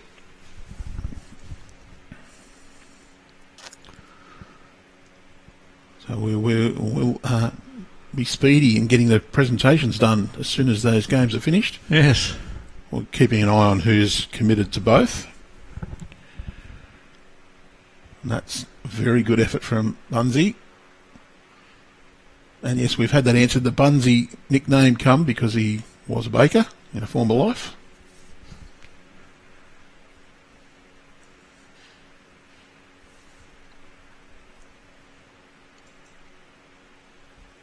Pretty well down as well. Grabbed it. Little chip. Got it to his own bowl. Anything you can do.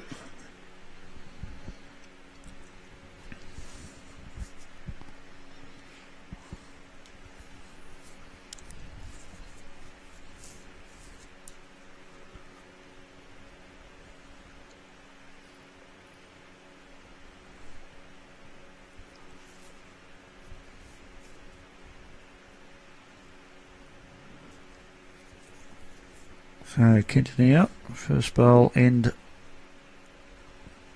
13. Is he going to get down in time? Looks to be. He's got the bowl, has he? Oh no, got a bit of it. Not enough of it. He's got it. Yeah. He's given it a kiss instead of a punch, though.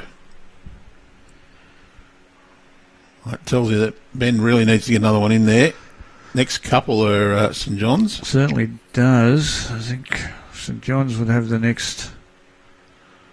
Has he got the running? 2 or 3. Well, he hasn't got the running, but he's made life. Oh no, he hasn't. I don't think that's changed at all.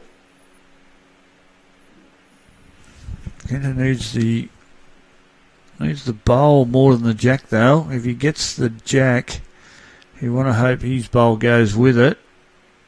If he's got the bowl this time, he has. He's played it excellent. Bang in the middle. What a shot. Has he hung around? No, he's not going to run it through too far. Gets a little clap from his opponent. Yeah, it's got to be. Well, it's definitely 2.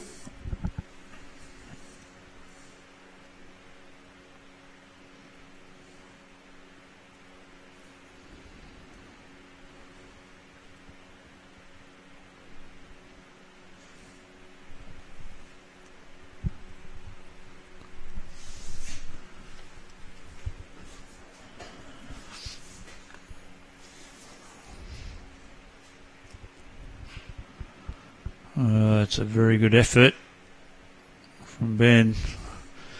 Not sure, but he definitely 3rd shot, if not 2nd. Well, 2 it is to St John's.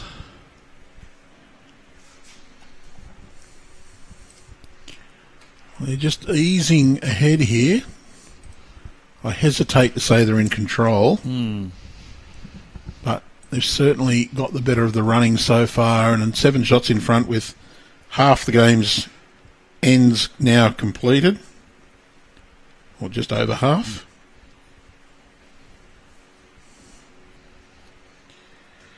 Oh, and look, we've got our scammers coming on today. They found their way in. I'll be jumping in and deleting those, but just remember, we won't ask for your credit card. Don't follow any links to anything other than the official Bowls New South Wales.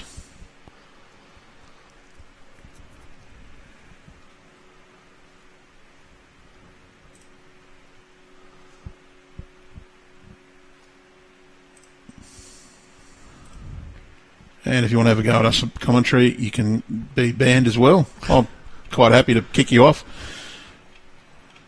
We were very concerned about the person who fell down the stairs. We were raising that area has been cordoned off. They probably shouldn't have been there to start with.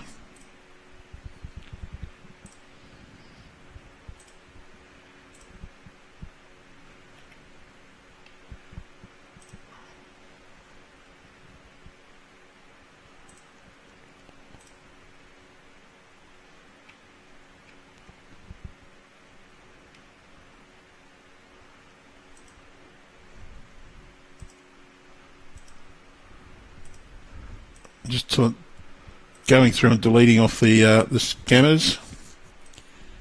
Unfortunately, they attack themselves to comments and reply, which is how they get around sometimes. I've actually banned and blocked the people as well.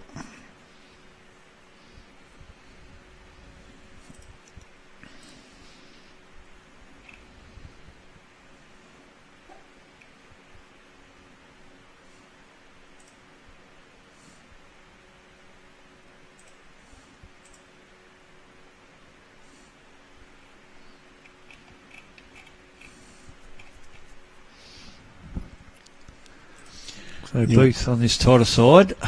Just overcooking this one a little bit by the looks of things.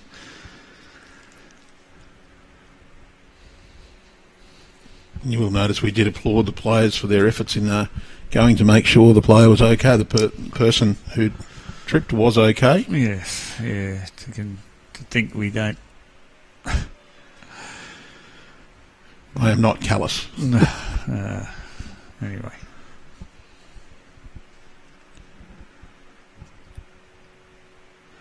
But yeah, just a reminder, if there's someone asking you to click on a link for watch a live stream and it's not the official Bowls New South Wales, don't click on it and never hand over credit card details because they will empty your account for you.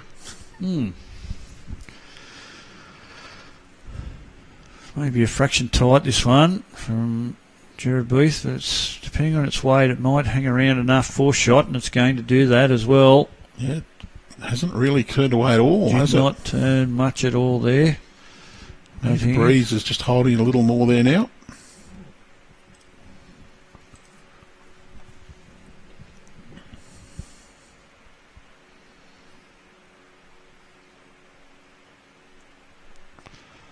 So Lugo Grady now with his last bowl on the 14th end.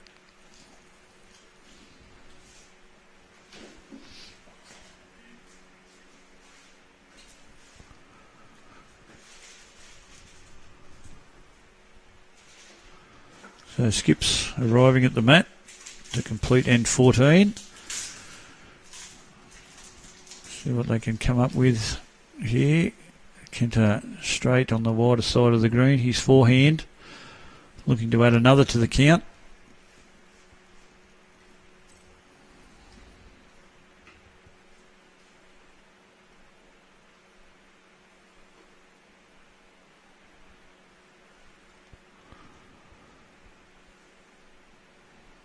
He's got one in around the back. Not sure whether that was intentional or not, but it's ended up in a fairly decent spot. We'll just see, this one looks a little bit wide as well. It's going to get back a little bit, but certainly not right back to the centre line. And he's overplayed it just a little bit as well, so it's just the one to St John's. Let's see which skip can adjust the best.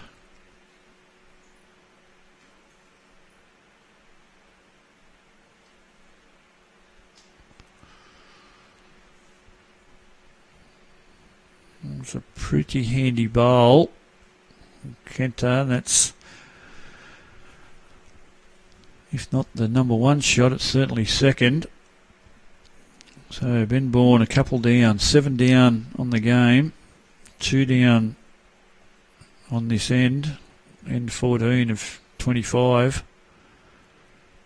It's going to need to produce a decent bowl here. This gap may widen even further. Let's see what kind of a track he's on. He's on a pretty good line here. Weight dependent. He's a little bit quick again though.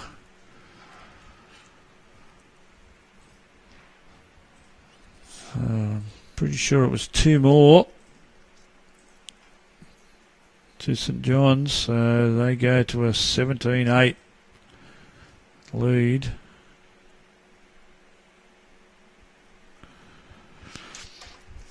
They've won 4 of the last 5 ends now. So the entrants will be looking to grab this mat.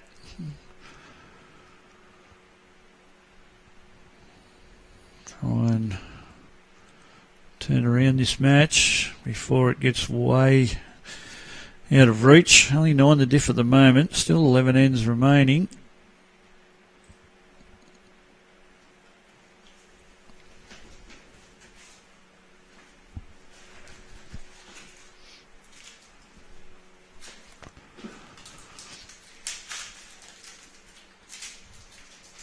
So Paul O'Grady with his first bowl at the end, just running through a little bit as well.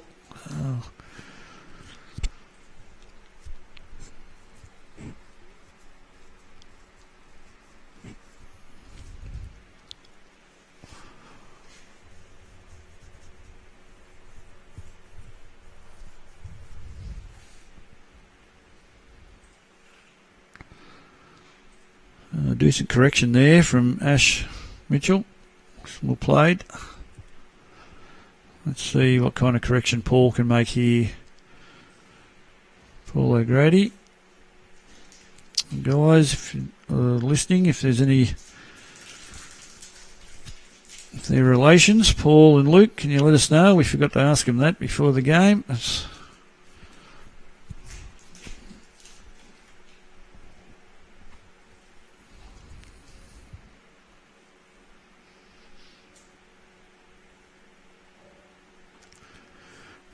We thank Wollongong Council for their support of this event. We're supporting them as well by bringing all our players and supporters and staff and everything to the Wollongong area. Sure, there's $1 or $2 spent throughout the Wollongong Council area.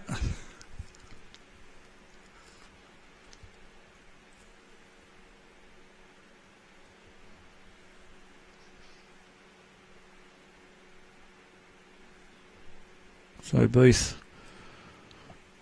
on the forehand again. Certainly been the player out of the all 6 that have handled this side of the green the best. Oh, that's another good bowl from Jared there. Building a few goalposts, but there's left a few gaps, and you can see the scoreboard next door. That's Kingscliff in front, 11-5. So this bowl from Luke looks to be on a very good track here. It's well played. Couple down, drew the shot. It's a very good shot from Luke. He's been playing well, as at this man, Jared Beath.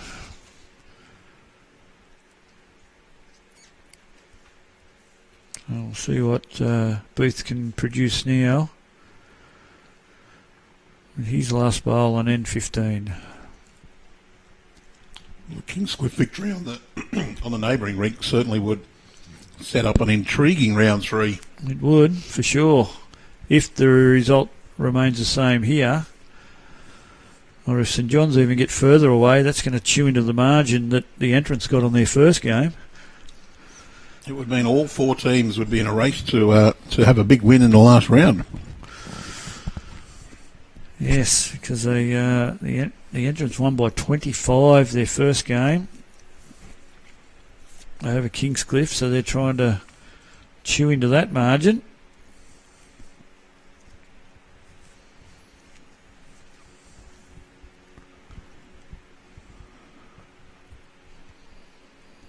Oh, here's Luke O'Grady again. Is he going to sit the bowl? Oh, he just got a fraction touch on the jack. Ended up a good shot.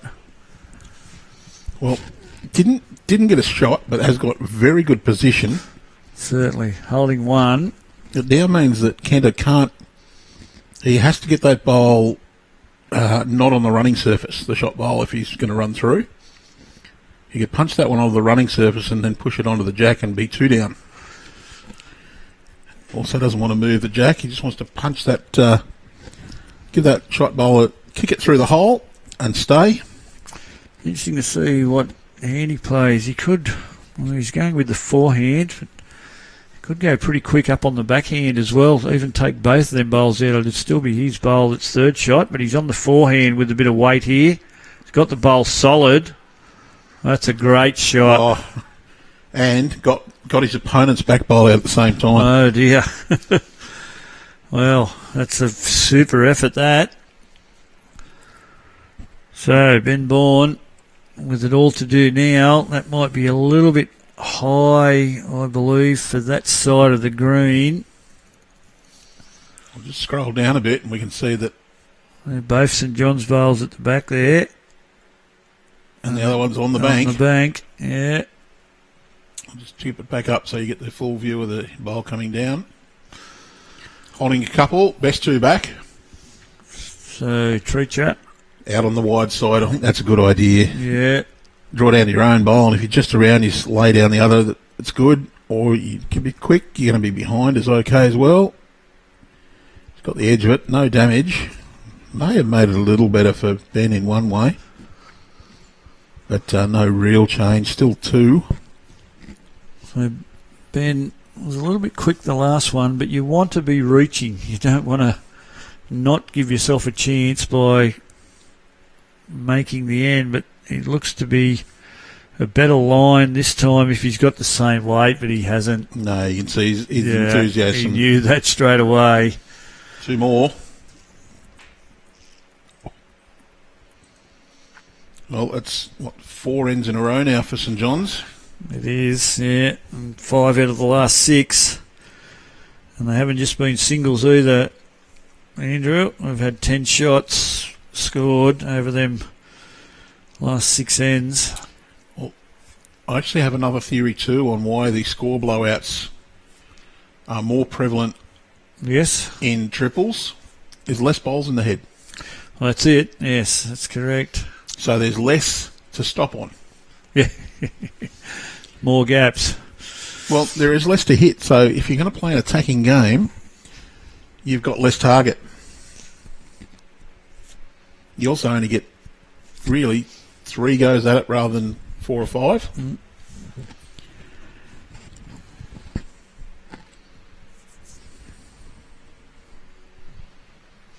Wow, that appears to be a big margin for Kay Moran here.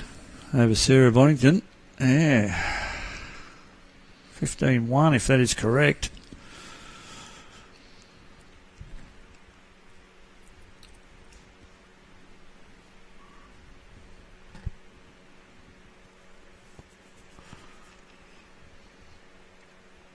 Well, looks pretty well down as well.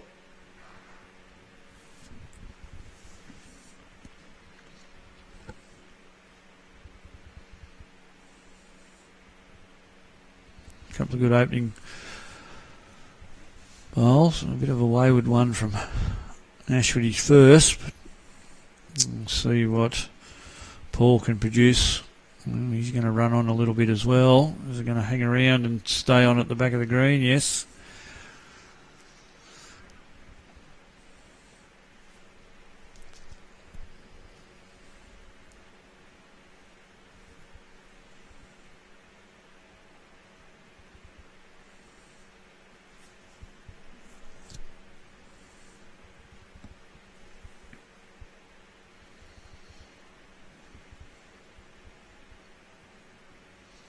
Looks to be a good line from Jared. Just a little bit under the line, actually. It's going to run through. Really did swing at the end, that one. Yes, the green has certainly picked up a little bit of pace from this morning, which you would expect. And the greenkeeper giving you a quick roll between games as well. Might have brought a little bit moisture back to the surface, which is certainly all dried out now, you would suspect.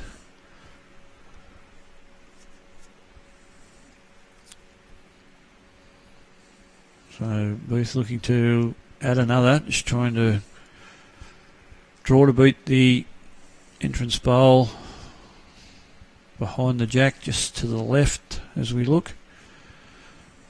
That looks to be a pretty good line for the job as well, depending on how his weight is. This should get right down to the jack.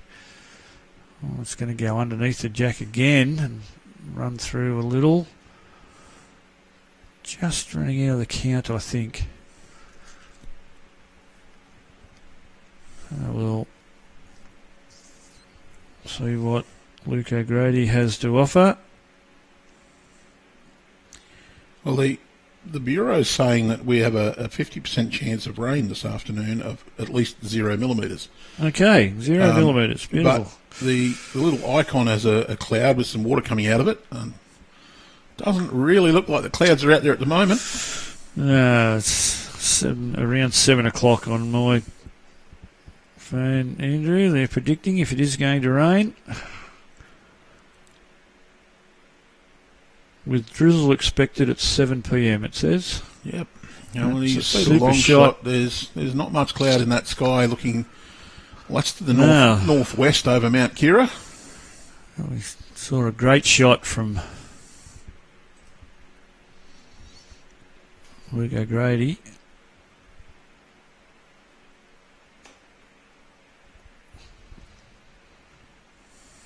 Oh, Kenta here on the charge. We've got a bit of both bowls, but only got rid of one.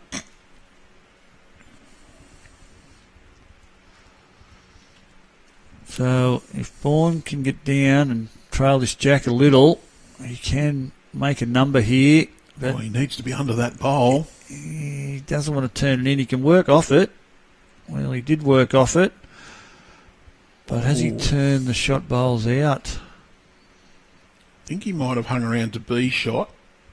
And 2 down. Bunsy's saying 2. I think it's a draw. I don't think he can get them both. Got to be a wideish forehand draw, surely, even if he doesn't get shot. They need a bowl on that side of the head because... Well, the danger here is that toucher doesn't want to touch it straight down the line. Oh, he's on the backhand. Well, it's not. I don't know. I don't mind this tactic. He gets down to. He gets the toucher. He takes away some of the goes danger. with it. Oh, he's going to draw it, is he? Just needs to stop. Well, he has drawn the shot. Now here's a chance for Ben Bourne. Does he follow? And that's what he's looking at. Huge Those 4 chance. are all his own. The only bowl against him on that side is the one in the bottom left corner near the Bowls New South Wales emblem. That's a St John's bowl. All the rest. You can drag that jack 2 feet, even 3. Anything up to a metre, more than 30 centimetres up to a metre. Could be 4 or 5. Big bowl here, Andrew. Big bowl here.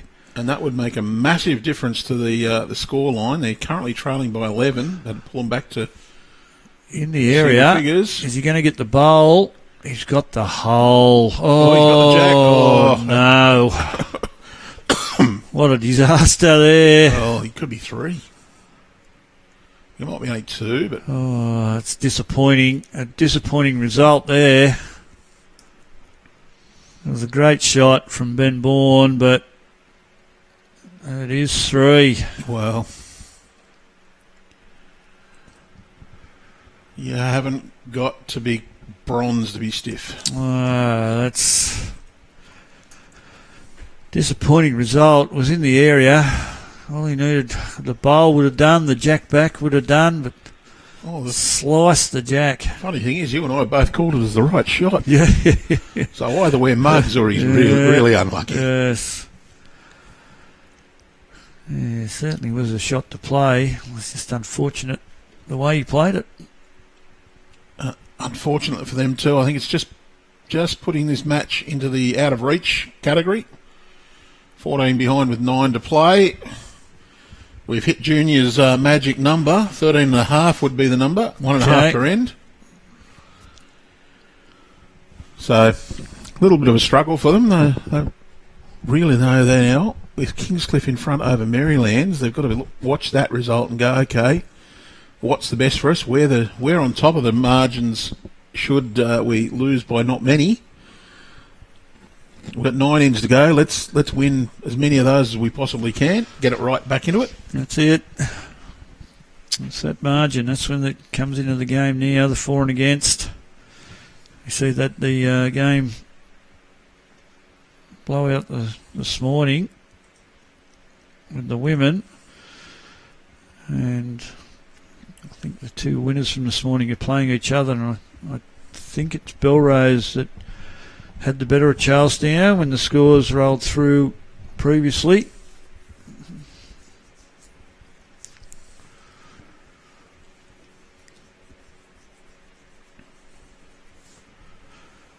At 22-8, 5 ends in a row.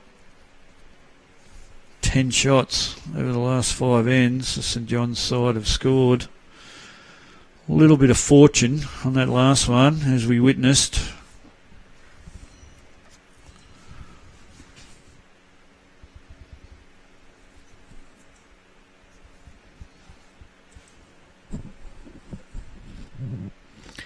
Yeah, he was not far off being a genius.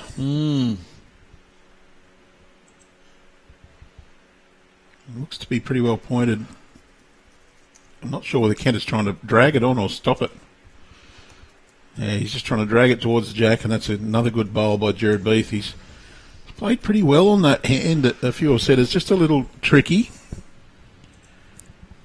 I think it's just there's a little difference in the two hands, and the people are just struggling with the slightly narrower side.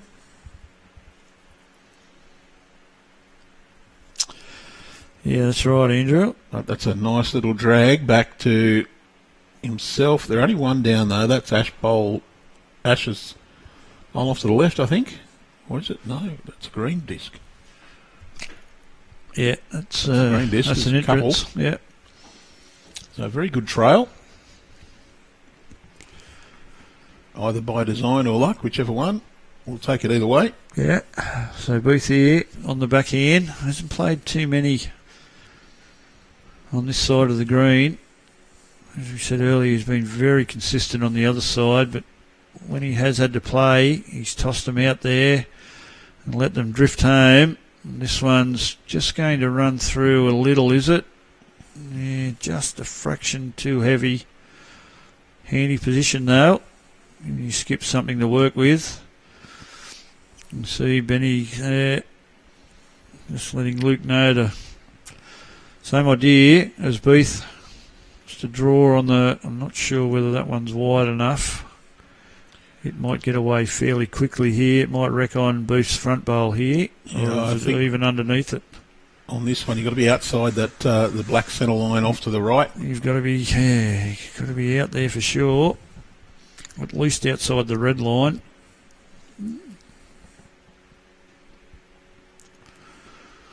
So, Kenta Treacher and Ben Bourne make their way to the mat to complete end 17. So just a reminder, we as soon as this game is concluded, we will wind up our broadcast for the afternoon. But you can keep on top of all the action by checking out the final results on our BowlsLink results page. 2 ways you can access that: through your mobile device. You can use the Bowls Now app, and that's available free of charge, published by Bowls Australia on both Google and iOS platforms.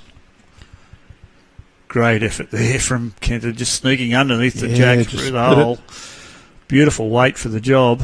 And once you're into that app, just tap on results at the bottom, choose Bowls New South Wales and State Champs. Or if you prefer to go through the Bowls New South Wales website, which is bowlsnsw.com.au. Point your mouse at competitions from the drop-down, click on BowlsLink results, that'll take you right through to our events categories. You've got 3 there at the moment. State Junior Championships recently completed. That'll drop off in just a moment. We'll put that into the completed, but there's the over 40s and the State Championships. You can get the draws for the over 40s or all 21 competitions within the State Championships listed there. So Kenta just come down and had a chat to Beath here. He was not too far away last time. Surely it's just a similar shot that he tried to play last time. I'm not sure what else he would be considering. I don't think you can get both bowls out with a weighted shot, considering how square they are to each other. But is he going to get down in time for the jack here? No, he's not. He's just going to go the other side of it this time. Well, he's drawn it. Very close to drawing it. Oh. Probably was just checking to see with that short bowl from Ben Bourne whether it was in the way or Get around it. it would have looked in the way. Well, he's considering playing that forehand side on the wider. It's his own bowl on the way in, the two. So He can come between them and sit that last bowl of Kenter's, but I think he's got to be under that front bowl, Andrew, on this hand, surely. I think if that Under there, yeah. that one might be cutting a shot out. Is it shot even? Well, that's certainly cutting one out by the looks of things here. Hard to tell who has the shot, but On the camera, it looks like the green and white at the front, but yeah. the angle is very deceptive. So we'll see what Ben Bourne can produce here, but he certainly needs to be under that front one. You need to pilot the gap and just turn Kenter through. Doesn't want to get the jack again, slice it. Doesn't want to Jared promote Beef. that either. And, well, Things are certainly not going the entrance way, unfortunately. a little circle, have a look. One down. Oh, I don't know which one it was, though. That's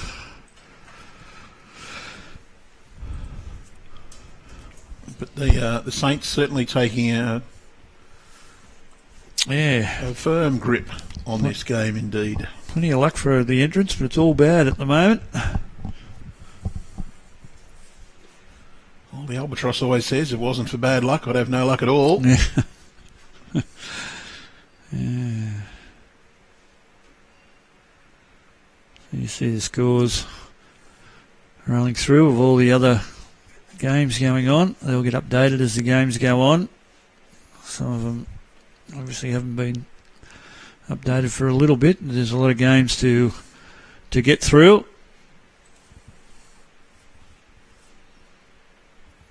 So keep an eye on them. You'll see how anyone that you know playing in these events, see how they're going. Interested to see how the two Soldiers Point teams are going. Michael Beasley in the senior triples, and also Betty Herbertson in the senior women's.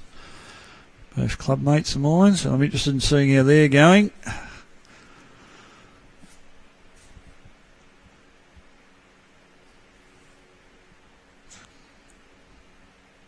A little touch from Ash, but it's just dragged it across to Paul. Still an excellent bowl for a lead. You wouldn't be disappointed that your lead didn't have shot. No. You'd be very happy that he's got a toucher in the head. In the area. Yeah. Consistently say it.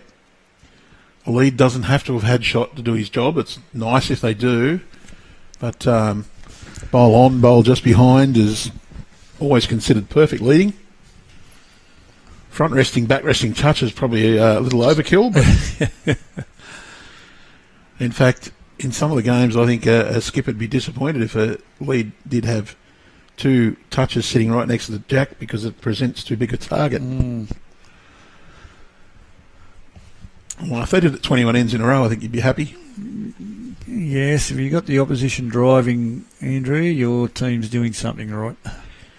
Jared's just underdone the weight with this one. I'll pull up a little quick. There's one of me Soldiers Point crew. Michael Beasley's in front.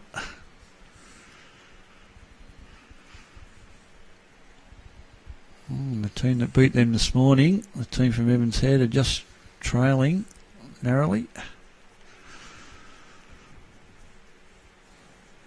Plenty of action going on here at Fig Tree Sports, as well as Taraji and Widesman Park. If you're in the area, you want to see some great bowls, you've got another 10 days of it. So plenty of time to go and view some bowls.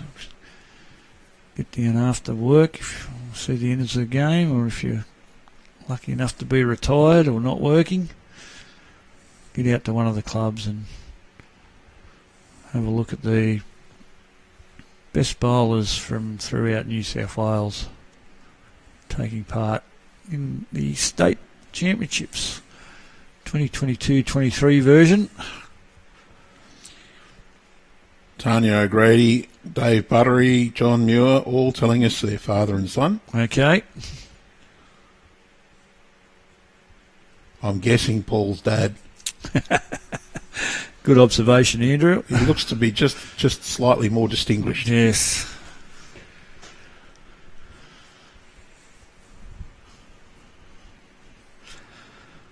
What a great experience for father-son to be playing in the state championships. I know there's a father-son that'll be here for Zone 2. Brendan and Jason Stokes. They won the Zone pairs. They'll be here later, if not here already, cheering on their Raymond Terrace clubmates in the triples. I think we've got another father-son combination in the pairs as well. Okay. So Kenter on the attack here. If he gets under that front bowl, which he has, but is he going to hold long enough? No. Just ducking away. I'm pretty sure we do have another father-son combination in the pairs because I made a little comment on it in the office. How often have we had two? Oh, yes, of course. The Apples. Oh, okay. Peter, Taylor will play against the Apples in the first round of the men's pairs. Okay, Taylor and Aaron. Yep, and Taylor skipping, or down as to play skip. Yeah. Justifiably so, too. I think that Aaron, he's overrated now. He's old. Well, Aaron's argument would be he's no good skipping because he has got no bowls in the head. He's got to get bowls in the head for Taylor. That's what he'll be saying. Well, teacher, what a shot. Clipped the two out. I think he had the third one, so having a bit of a look. Plenty of room for Ben. Oh, I think that was maybe one of his own, was it? Yeah, he took out Ash's bowl as well. Yeah. Not sure who's got shot, but I'm guessing it's the one just near the foot there. That's Ash's bowl, just about jack high. Yeah, like you said, plenty of room. Up on a high line. That should get back, though, in time. Just got to get under that. Just got to get under that bowl, and that'll be enough for shot. Yeah. Last bowl of the head, you've only got to beat the closest. Yes. So it's 1-2, the entrance Seahawks. Yeah, they trail 9-23 now. And that's their first end victory at end number 18 after getting a 2 on end 11. Yes. So they won 3 out of 4, but since then have dropped a 1, a 2, a 2, a 2, a 3 and a 1. Not much of a length change here, Andrew. I thought we might have seen something dramatic, but no. It's a little bit of difference from the previous, but adjust your camera a little. Right back on the tee.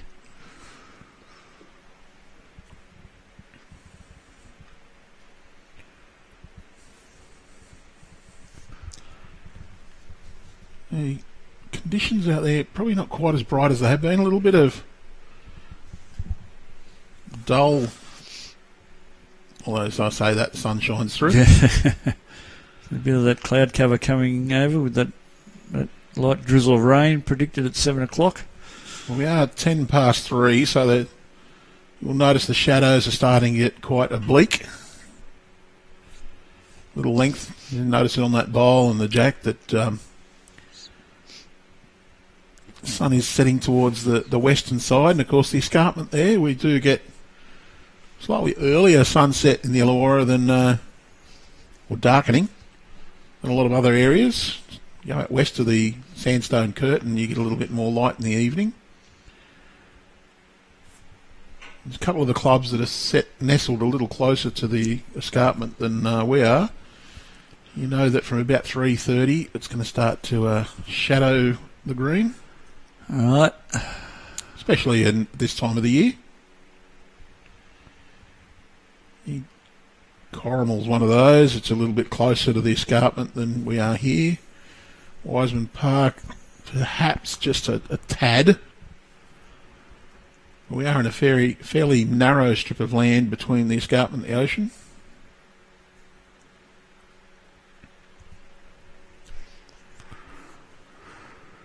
So it's the entrance holding 1. Looks like they're going to be holding 2 after this bowl. It's a Super Bowl. Oh, I thought he was going to get a touch of it. He's just ducked underneath it. Set up for Bunsey to just... Yep, you see the indication from Kenter. Just a good, confident draw past. Get the split, get the jack, either bowl. Just got to be around the short one, which is Ashes anyway. So with that weight, you get that one in the belly, you chance to push it up with a bit of luck. But you clear it out of the way. And, certainly the line is around that bowl. I reckon if he's on the edge of the tab logo, he's close. Got to be close here, surely. They're loving it coming in. Is he going to get down enough? Just a little bit high. Got one of them back. Oh, that's not a bad call from Ben either. Drawing to that bowl. Knowing that hand is swinging across like it is. Yeah. If you're a little bit tight, you've got a chance just to tickle that jack round the corner, bring it back to 3 and hide it away as well. Certainly wouldn't be playing to be narrow there at the moment. And if he is on the high line, he covers up Ash's bowl. How's his weight? Not there. Really just got away. I think... well, that's probably not the... Well, we've got to change of hands here, have we? I was going to say that no it's not in the way. No, he can use the bowl, really. He can work off that one now.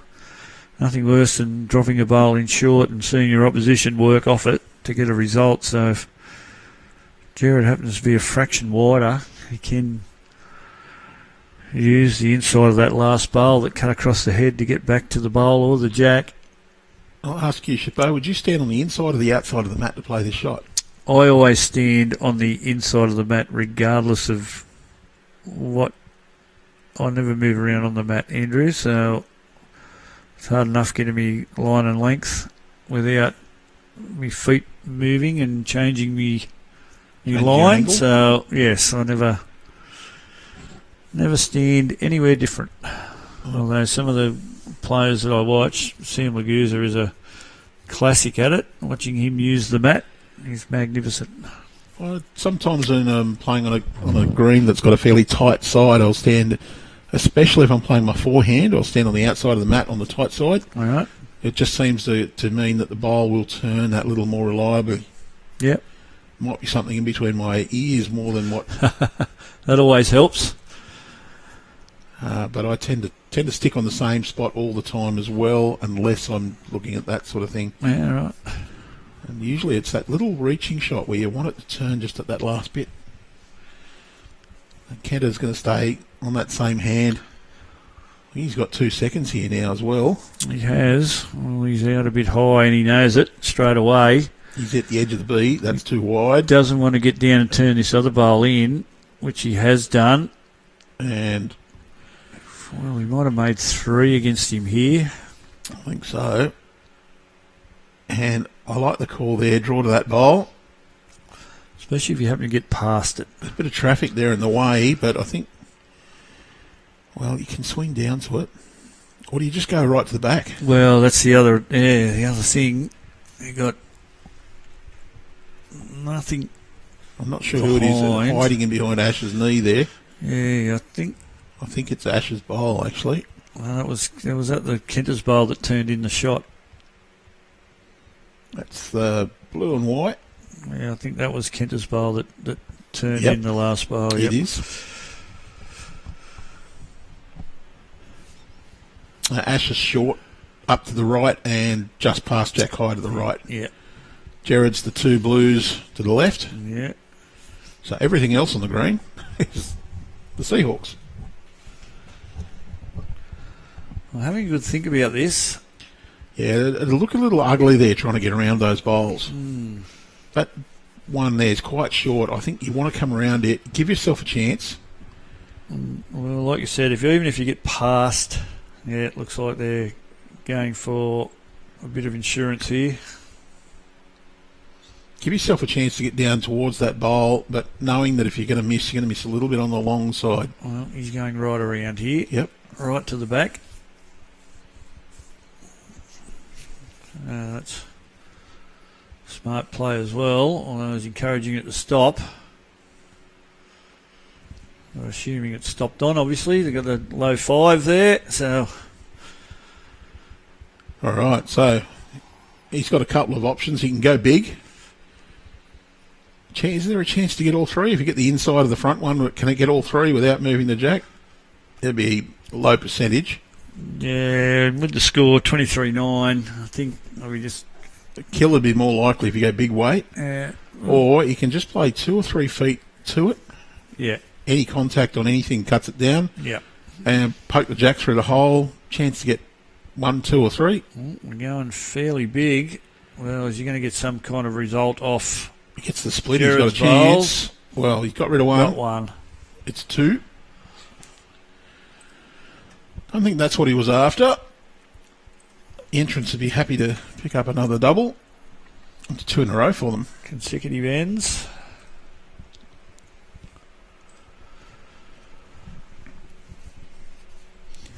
Matt's back right near the tee again. Yeah. We haven't seen a lot of variation in the length, have we? No. As I was saying earlier, the mat has been moved around a little, but not a lot.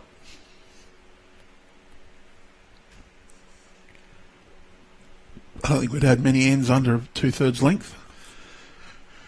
No, we're probably heading for about a 4 o'clock finish, which is going to be late when the pairs games start, Andrew. I did mention that we will be trying to make sure we get the pairs underway as early as possible. Yes. And we will reminding players that they need to not muck around. Because our dates for next year are a little more favourable. They are. Back into March. Yeah. April is the daylight saving finish, so we'll have daylight saving in March 2024. I haven't had a good look out here as far as lighting for these greens. Our show rink and the next green have some wonderful LED lights attached. Yeah. The other green is not lit. Okay. I do know that Wiseau's and Taraji are no lights either. Right. Okay. So we need to keep the players moving. So we do have an 8:30 time down for the pairs. I think we'll be calling people out to get on the green at 8:30 in the morning on the second day. We will be getting our triples finals underway as early as possible as well before round 1. We'll have to have a look and see if any of our finalists in the triples, when that time comes, have to get to another venue. How far are the other 2 venues from here, Andrew? Wiseau's, you turn out of here, go right onto the highway up to any one of the streets along Crown Street and turn down. You'll be there, as long as you're not trying at school time, in 12 minutes. All right. And to go to Taraji, instead of continuing on, you just head down the Northern Distributor and you'll probably be there in about 12 minutes as well. Okay. So not that far.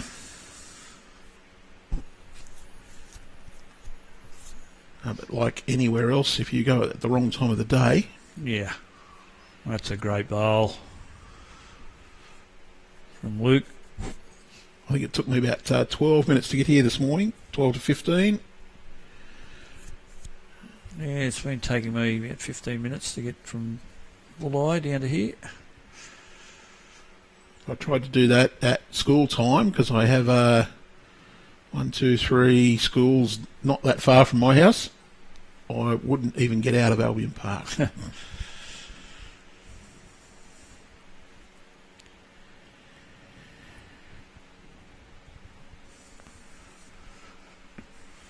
Yes, so round 3 action we'll be bringing you tomorrow in the women's triples. As mentioned before, that's a game between Engadine and Raymond Terrace. We'll know what the situation is for both of them teams when we kick off tomorrow morning. 6 state representatives in action. Magnificent. And Worthy of a final, if you wanted to predict. yeah, But, well, open draw sectional play. it's not going to be a final. You take who you get. Yeah.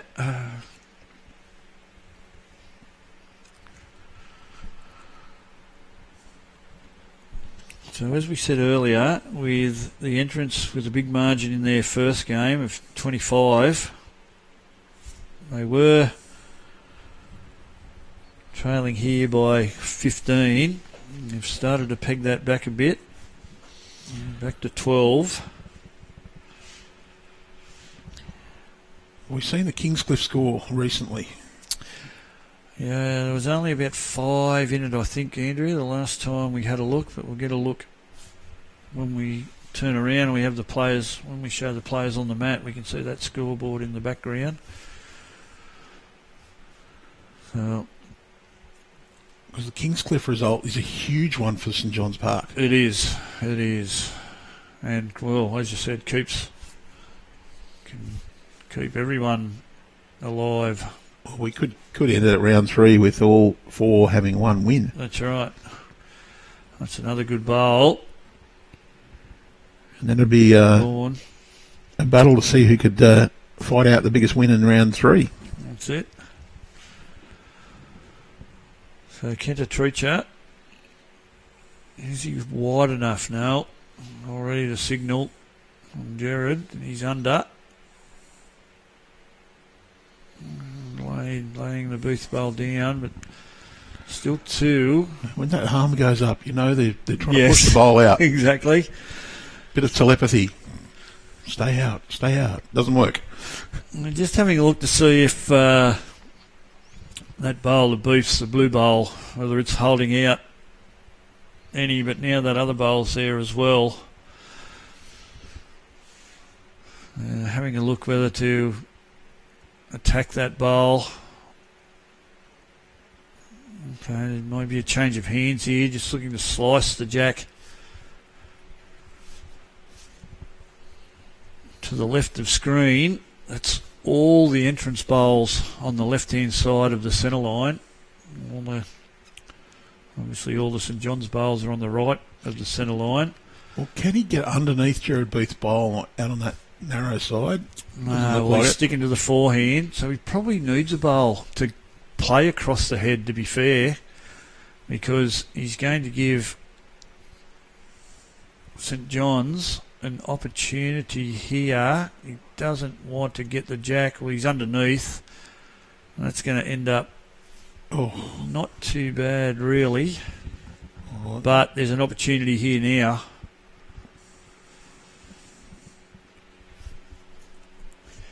Well, you can get them both. But any jack movement down to the bottom right corner, and St John's are going to get, if none of the entrance bowls go with it. At least 1, maybe 2 or 3. Yeah, depending if any of the entrance bowls goes with the jack. He can, if he's a little bit high and just sneak past the jack, get both of them 2-shot bowls, both the whites. So he's holding third shot as well, so big bowl here, big opportunity. It's just holding out. Got rid of 1. So it's 1 more to the entrance. So they now trail by 11. 3 ends in a row. Good little recovery. Still 5 ends to play. So, playing at about 5 to 6 minutes an end. So another half hour to go. You'll see the other scoreboard here in a sec. We just can't see. Oh, is that it over there? We just can't see. There it is. So it's 15-7 in favour of Kingscliff. 18 ends played on that one, so they're a little bit further behind this. Must have been a few dead ends over there, perhaps. They could be playing number 20 as well. They could be, yes. I'll have a look and see. You may be right there, Andrew. And they are playing in that direction, which suggests you... Might be 19 ends completed.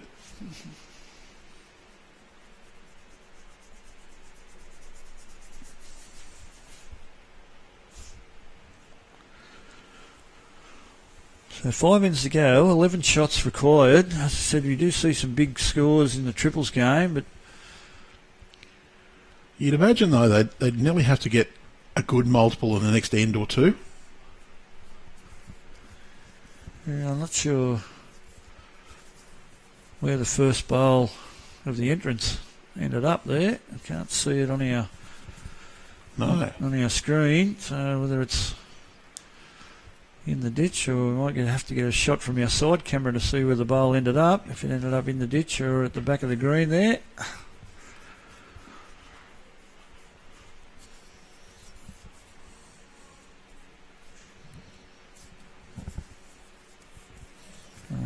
Wherever it ended, must have been a bit quick because It's on the bank. it's on the bank, so it's gone into the ditch. So Paul's certainly overcorrected with his second and left it a fair way short. Ash Mitchell taking full advantage. Nice touch up. It's a pretty good area here. It's going to get right down towards the jack here. Might even turn. Oh no, it's well played, is it? Yes, it is. It's a very, very good bowl.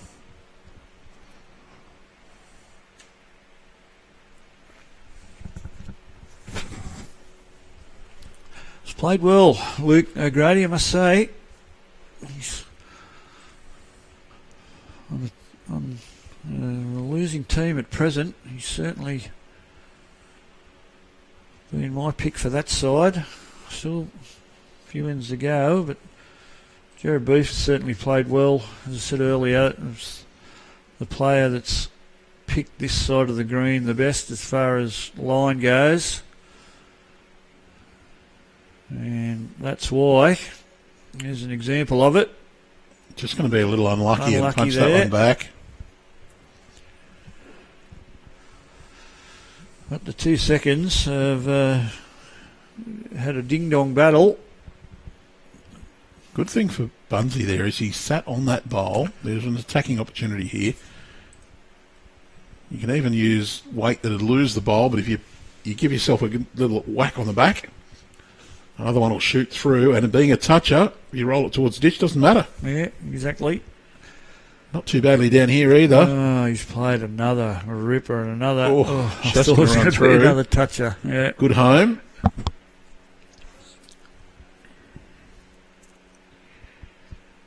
Oh, Jared, I think he just needs to draw here. They don't need to do anything dramatic yet. That's right. Just any movement on them front 2 bowls. If he lays his own bowl over, he gives his skip an opportunity to turn his up. If he's got anything up to a metre on his last bowl. Yeah, matching that back one as well. They lead by 11, so dropping ones at this stage. Certainly no great harm in that. Although I think in the situation that the section's in, the more they can score against this entrance side, the better. Well, that's correct. Is he going to get any contact on anything? He's got he's got the toucher, but he's knocked it back across. Now, just with the positions here, it's hard to get the camera perfect. But I'll just drop it down so we've got the ditch in view. There is a toucher in the ditch.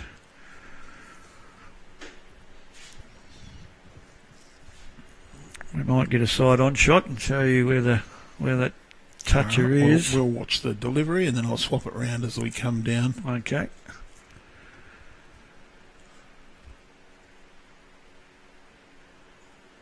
So Bourne looking to draw another.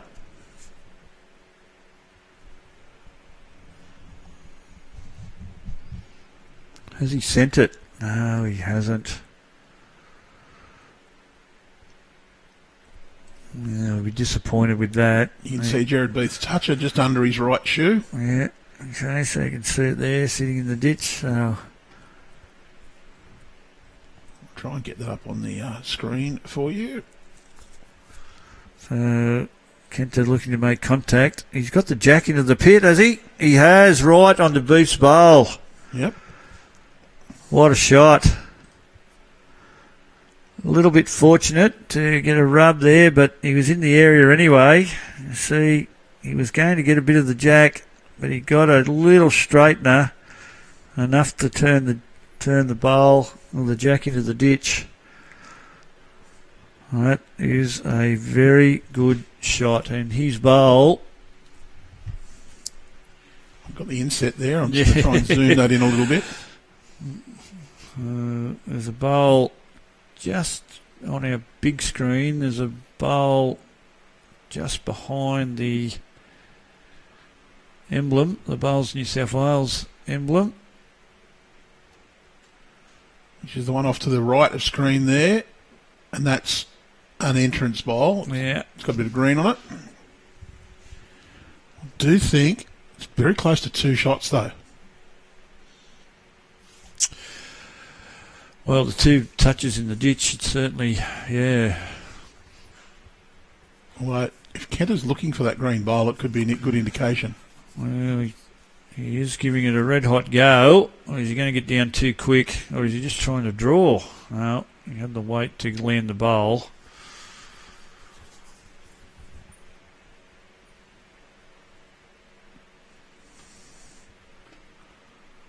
Didn't see any indication of score then. I think it was 2 was the signal, mate. We'll just have a look when they go down.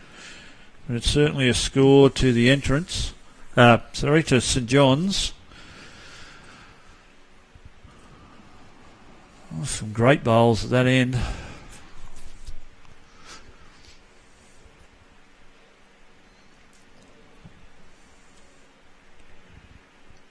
I'll just grab out. If I can see the scoreboard through the camera. We're just turning it over now, mate, to get it correct. So it's 21 ends played.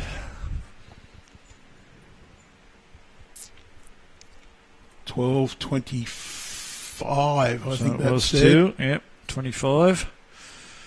Yep, 25. So it was 2 more to St John's. So See both that there now. So Natasha Van Eldig, just her shot score just come across. Andrew, have a bit of a look at that score, mate. It was quite a bit in front from what I saw earlier. Convincing. Nearly about to raise the bat. Ouch.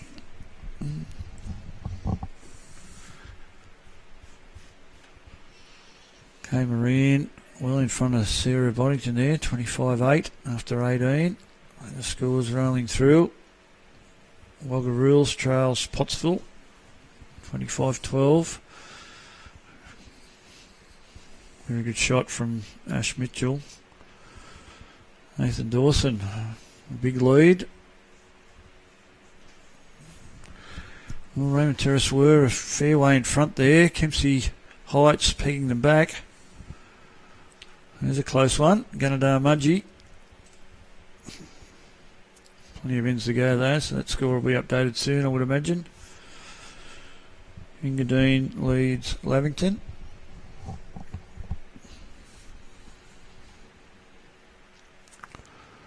Bowral over Belrose in the men's triples, 19-16. Elise Stinson has a lead over Foster Shannon White, 23-15.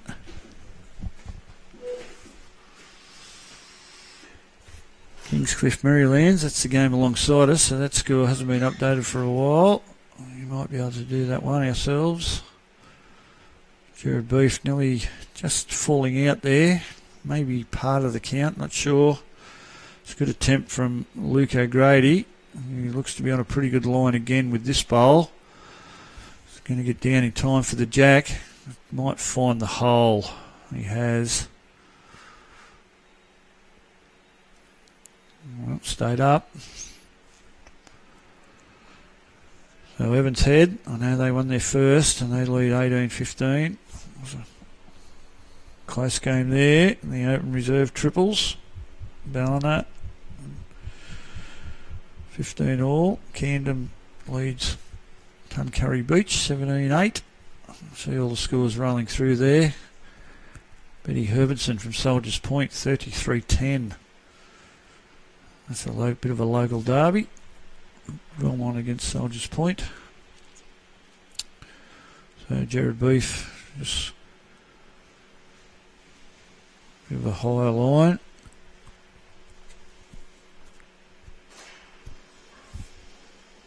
Oh. See what Luke can do with his last one here. On a tighter line this time.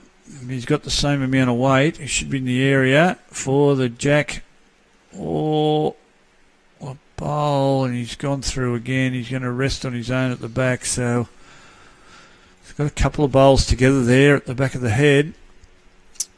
A little bit unfortunate not to get down in time. Found the gap both times. So Treacher will be looking just to trail this jack around the corner and get it out of sight. Looks pretty inviting at the moment for Bourne. Matt Pearce, a high scoring game as well, 28-25. Peter Taylor. Fancy Peter Taylor being at a state championship from the Port Macquarie area, Westport. Old Peter. Old Peter, yes. Affectionately known as Old Peter. Old Peter doesn't mind being called Old Peter. He takes it with the humour it's intended.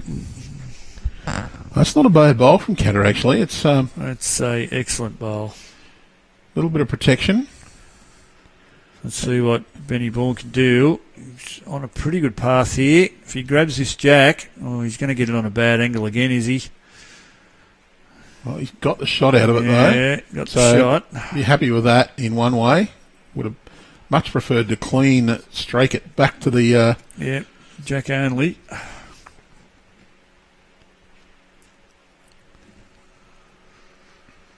So, Beith just called Treacher down to have a look at this. So, well, toucher, isn't it? The last bowl got a little touch. It did. So you don't want to punch it onto the jack. Certainly do not want to do that now. Would you be backing yourself to get it out clean? I think I wouldn't be taking the risk. It's only a draw, isn't it? Just draw to beat his last bowl. Just played a good one there. That's the wider hand, so you're probably giving him more chance. Yeah, draw to beat his own. He doesn't want to, if he does go for his own, he doesn't want to give Bourne an opportunity to put the jack into the ditch, but he's on the backhand, the tighter side. Well, he might be just looking to give that one a little rush through. Yeah, he's in the area to just wrecked, unfortunately, but it's only one. Well, you take a risk if you try and swoop that jack across to the right-hand side of the rink. You want it pretty much fat back to your own two to make it treble. I think 4 is a bit difficult. Yeah. But you also don't want to give it a little nick sideways. I think you'd be unlucky to drop anything. You also don't want to push Kenter's bowls in. No, if he's a little bit tight though, forehand, he's only got to roll his own front bowl in a roll or two. Looks to be on a tighter line. Is he around? Is he going to get the jack? Is he going to get a bit of the jack? Has he played it? Oh, well, my he's given word. it a fair shake. What a super effort that was.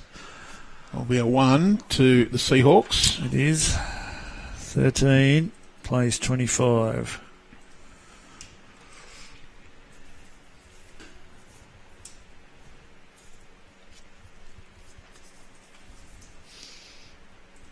Three ends to go. 3 ends to go, yeah.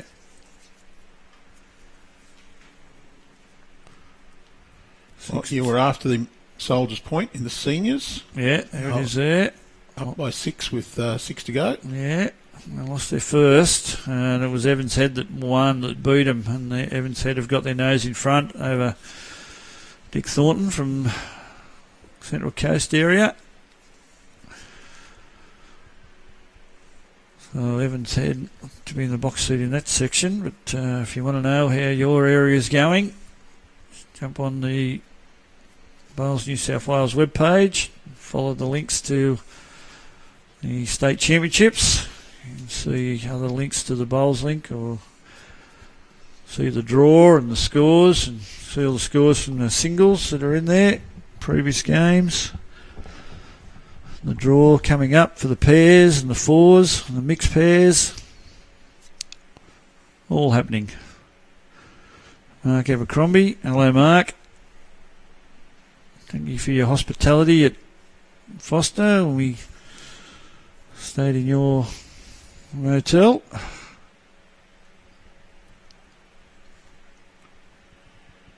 So we are coming to you live from Fig Tree Sports Bowling Club, our 22-23 state championships, supported by Destination Wollongong, Wollongong City Council, and Taronji Park Bowling Club, Wiseman Park, Wollongong City Bowling Club. We do thank our event partners, TAB. Join us again on Tuesday morning for a chance to be closest to the jack and win a set of TAB branded bowls. Tim Kovacs already got his nose on that chance. Got his hand on one bowl, Andrew, at the moment. Still a few chances for someone to get better than that 110 millimetres. Full details available through the Bowls New South Wales website or previous Facebook posts.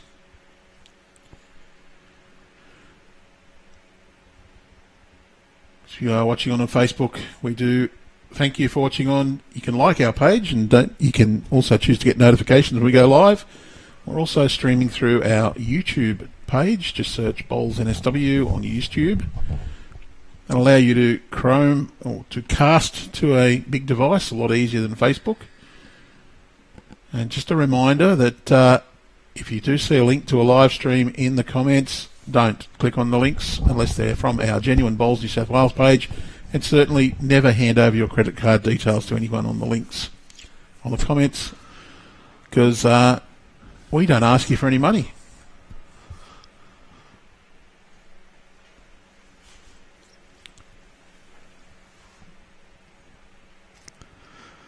Well, that's what we were talking about here earlier, Andrew, how big scores can happen. You stray a few of your bowls, and the entrance guys have sprayed a couple on this end.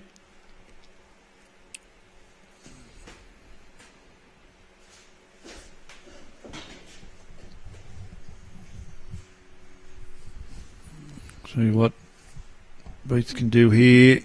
Going to get a touch on that bowl, work into the jack. So that was the entrance closest bowl to he found. So it'll be St John's holding 4 here.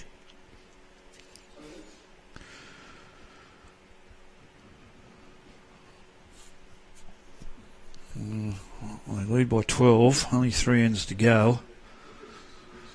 We'll see what Bourne can do here. Needs to get something in there. Have a look.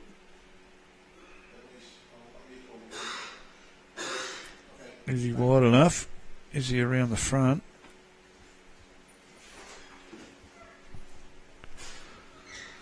Yes, he is. I think he's drawn the shot. Well played. Definitely needed it.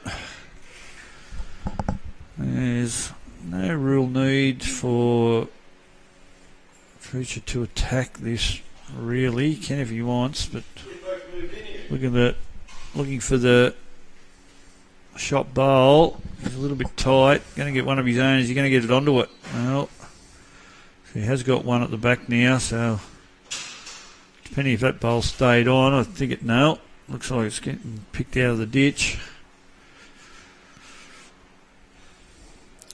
So, great bowl from Ben Bourne to get the shot there. Just needs to repeat the dose for 2. Looking to do the same. Probably doesn't want to sit it alongside it and make that target any bigger. Don't think he liked it when he first let go. Is it going to get down under that bowl? No, just rolled the St John's bowl in. So how many is it worth now? 1 down, 2 seconds, the call.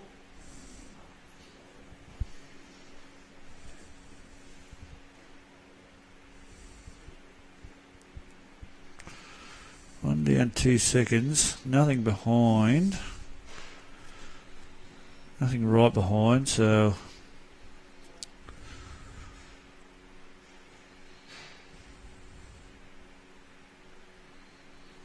Kind of just weary of the margin here. Happy to drop a 1. I pull from Armadale. I just wonder if he's considering a little backhand just over the draw, sit the shot, or just trail that back 30 centimetres or so. Could get it right in the middle of that group of 3 that are all his. Yeah, I think that's Ash's white bowl and Jared's 2 there. Yeah. Chance to make a 3 or a 4. Down the line. Oh, forehand it is. How quick is he going? Under the front bowl or around? No, he's under.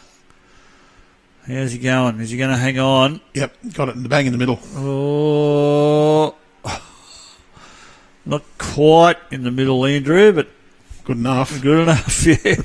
You only got to get a bit and the rest of it goes with it, they tell me. Yeah, well, you just got to give a punch and not a kiss, as we said earlier. Yeah, yes. So that should be 1 end to go. 2 to go, isn't it? 2 to go, yep. 2 to go. Just misread that. Yep. Up and back. As I said, 6 minutes and end, so 12 minutes till the 4 o'clock mark. That's about right.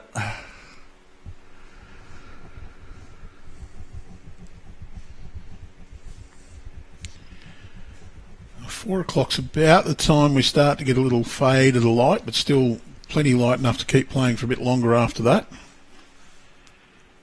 Just as the sun starts to dip below the edge of the escarpment. A few of the games finishing now. A few of the players coming in past us to put their bowls back in the locker room.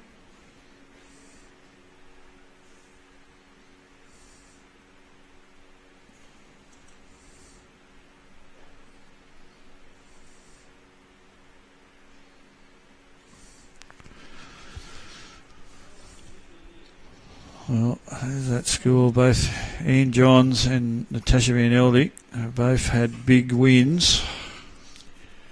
Well, the margin, I think, will be academic there. The 2-game winners, that'll be an effective quarter-final tomorrow. Yeah. I would not expect anywhere near either of those margins in that game, but stranger things have happened. Certainly. We wouldn't have picked one of the results in the pennant finals either, where one of our leading players won the first end and then couldn't score again. Can happen, Andrew.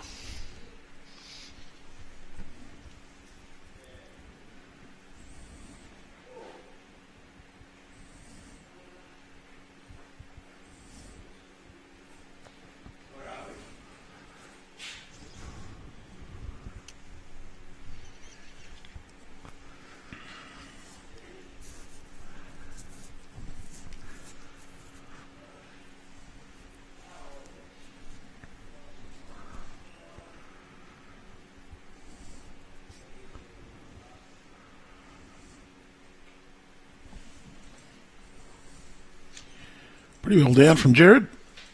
Of course, regardless of the margin in this game, they do have to finish all 25 ends because the margin looks as though it will be very important come tomorrow afternoon. In this section, that's for sure. Kingscliff had a little bit of a lead. Shannon White, you want to chuck a pair of headphones on and give us some commentary? No. Come on, Boobsy. You stick your head in the bunkie, you get called in. Well, I come in here at the wrong time, didn't I? Yeah. Shan, you want to talk us through that game, mate, out there? What was the end result? Got beat by the boss, Lee Stinson. Stinson got you, did he? Okay. Played too well. How's the conditions out there, mate? A little bit cold now. Is it? Yeah. Okay. The wind's coming from the northwest and it's coming off the mountains and very fresh, but... bit colder than Hawaii, mate. Little birdie much. told me you've been there recently. Yeah, just got to enjoy life while you can. Well, you're lucky, Shannon. The northwest usually around here, the wind's not too bad, a little bit coolish, but if it's coming from the south-southwest, usually coming off the Alpine territories and freezing. Yeah, well, it was pretty cold out there this afternoon. The last 7 or 8 ends. Got the jacket on to keep warm. Didn't help us in the end, but you always get beat by better bowlers. Okay, so you'll be relying on... Who will you be relying on tomorrow in round 3? Belrose boys. You need Belrose to... Knock over Lee. Yeah, how are they going They out were there? they dropped a 3 on the second last end to go 3 behind Against Austral, okay. against Austral. So, but it is a little bit difficult out there with that wind. So you never know, they might get a. Okay, so you play Austral tomorrow, Yeah. obviously. Yep. Or Bowral, sorry, Bowral. Bowral, where did I get Austral from? Bowral. Sorry, Looks like not Kenner's Austral. going well here. He lost this morning, didn't he? He did, yeah. We were just looking at that. The entrance boys had a 1 by 25 in their game this morning. They played well. They were 2 rings away from me, and I kept looking over. They had a lot of close bowls. Yeah, and it looks as though next door, Kingscliff was ahead of Marylands last time we checked the scoreboard as well, so we could have all teams on 1 win after 2 rounds in this section. Well, that'll make for an interesting day tomorrow, especially if the rain comes that they're predicting tonight. Rain, yeah, not a lot. Not mate. a lot, Not okay. a lot. Yeah, just a little bit. 25% chance of 0. Yeah. Oh, there you go. But the prediction is for a little sprinkle Yeah, without too much. Had a look on the phone. It says chance of a drizzle at around 7. It won't affect these surfaces out here. They're very nice to play on. Yeah, there was a little bit of rain earlier. Well, Shannon, we're not going to ask you to betray any professional courtesies, but you're looking at the greens here with the grass coverage with a little bit of jealousy, or? Yeah, they're nice. Yeah, yep. Sean and his team does a good job here.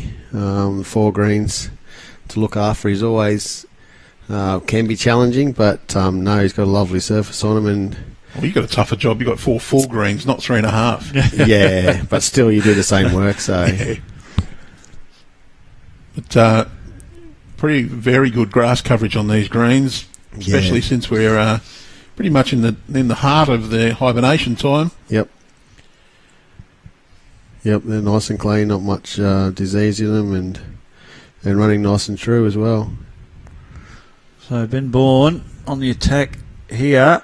Is he going to get down in time for the jack? No, just going to hold up. Got one of his own. His own. So they'll score a 1, and they trail 14-27 with an end to go. Some high scores out there today, isn't there? Certainly has been. Yeah, we were mentioning that in triples. Shane, we were discussing the reason why triple seems to be the event that is blowout scores at times. Well, it's very easy to drop scores because only the 2 bowls, and if someone's struggling, you drop a 3 and a 4. That's what we were saying. Yeah, that's not as many bowls in the head as Andrew said to rest on. If you're playing attacking shots, there's a lot of gaps, and if your front 2 are off, then, and as you said, even one of the 2. Yeah, some big You scores. find in 4s, you usually get one of the players at least on any end will play a bowl or 2 that's pretty good, and somebody will cover. So you're less likely to drop the big counts. 25 ends too, you get 2s and 3s a few times. You can be totalling up to 75 shots a game. Yeah, quite easily. Well, we got 41 scored in 24 here. 21 end game of pairs or 4s, you'd expect maybe 35 to 40 at the most. Under 2 an end. Yeah, we had 51 on our game, 29-22. Andrew, we've just got a comment here that we mentioned the passing of John Lang earlier this morning. We're just asking what club John... He was an Evans Head fellow when they, for the last few years at least. I think he might have had a season or two at Ballina. Johnny, you've been at Evans Head for quite some time. Former clubmate of Aaron T's when Aaron was there. Aaron did mention it on his feed. He put a little RIP up. Yeah, we had a club member pass away last night as well, Jeff Robinson. So condolences go out to Gail and her family up at Foster.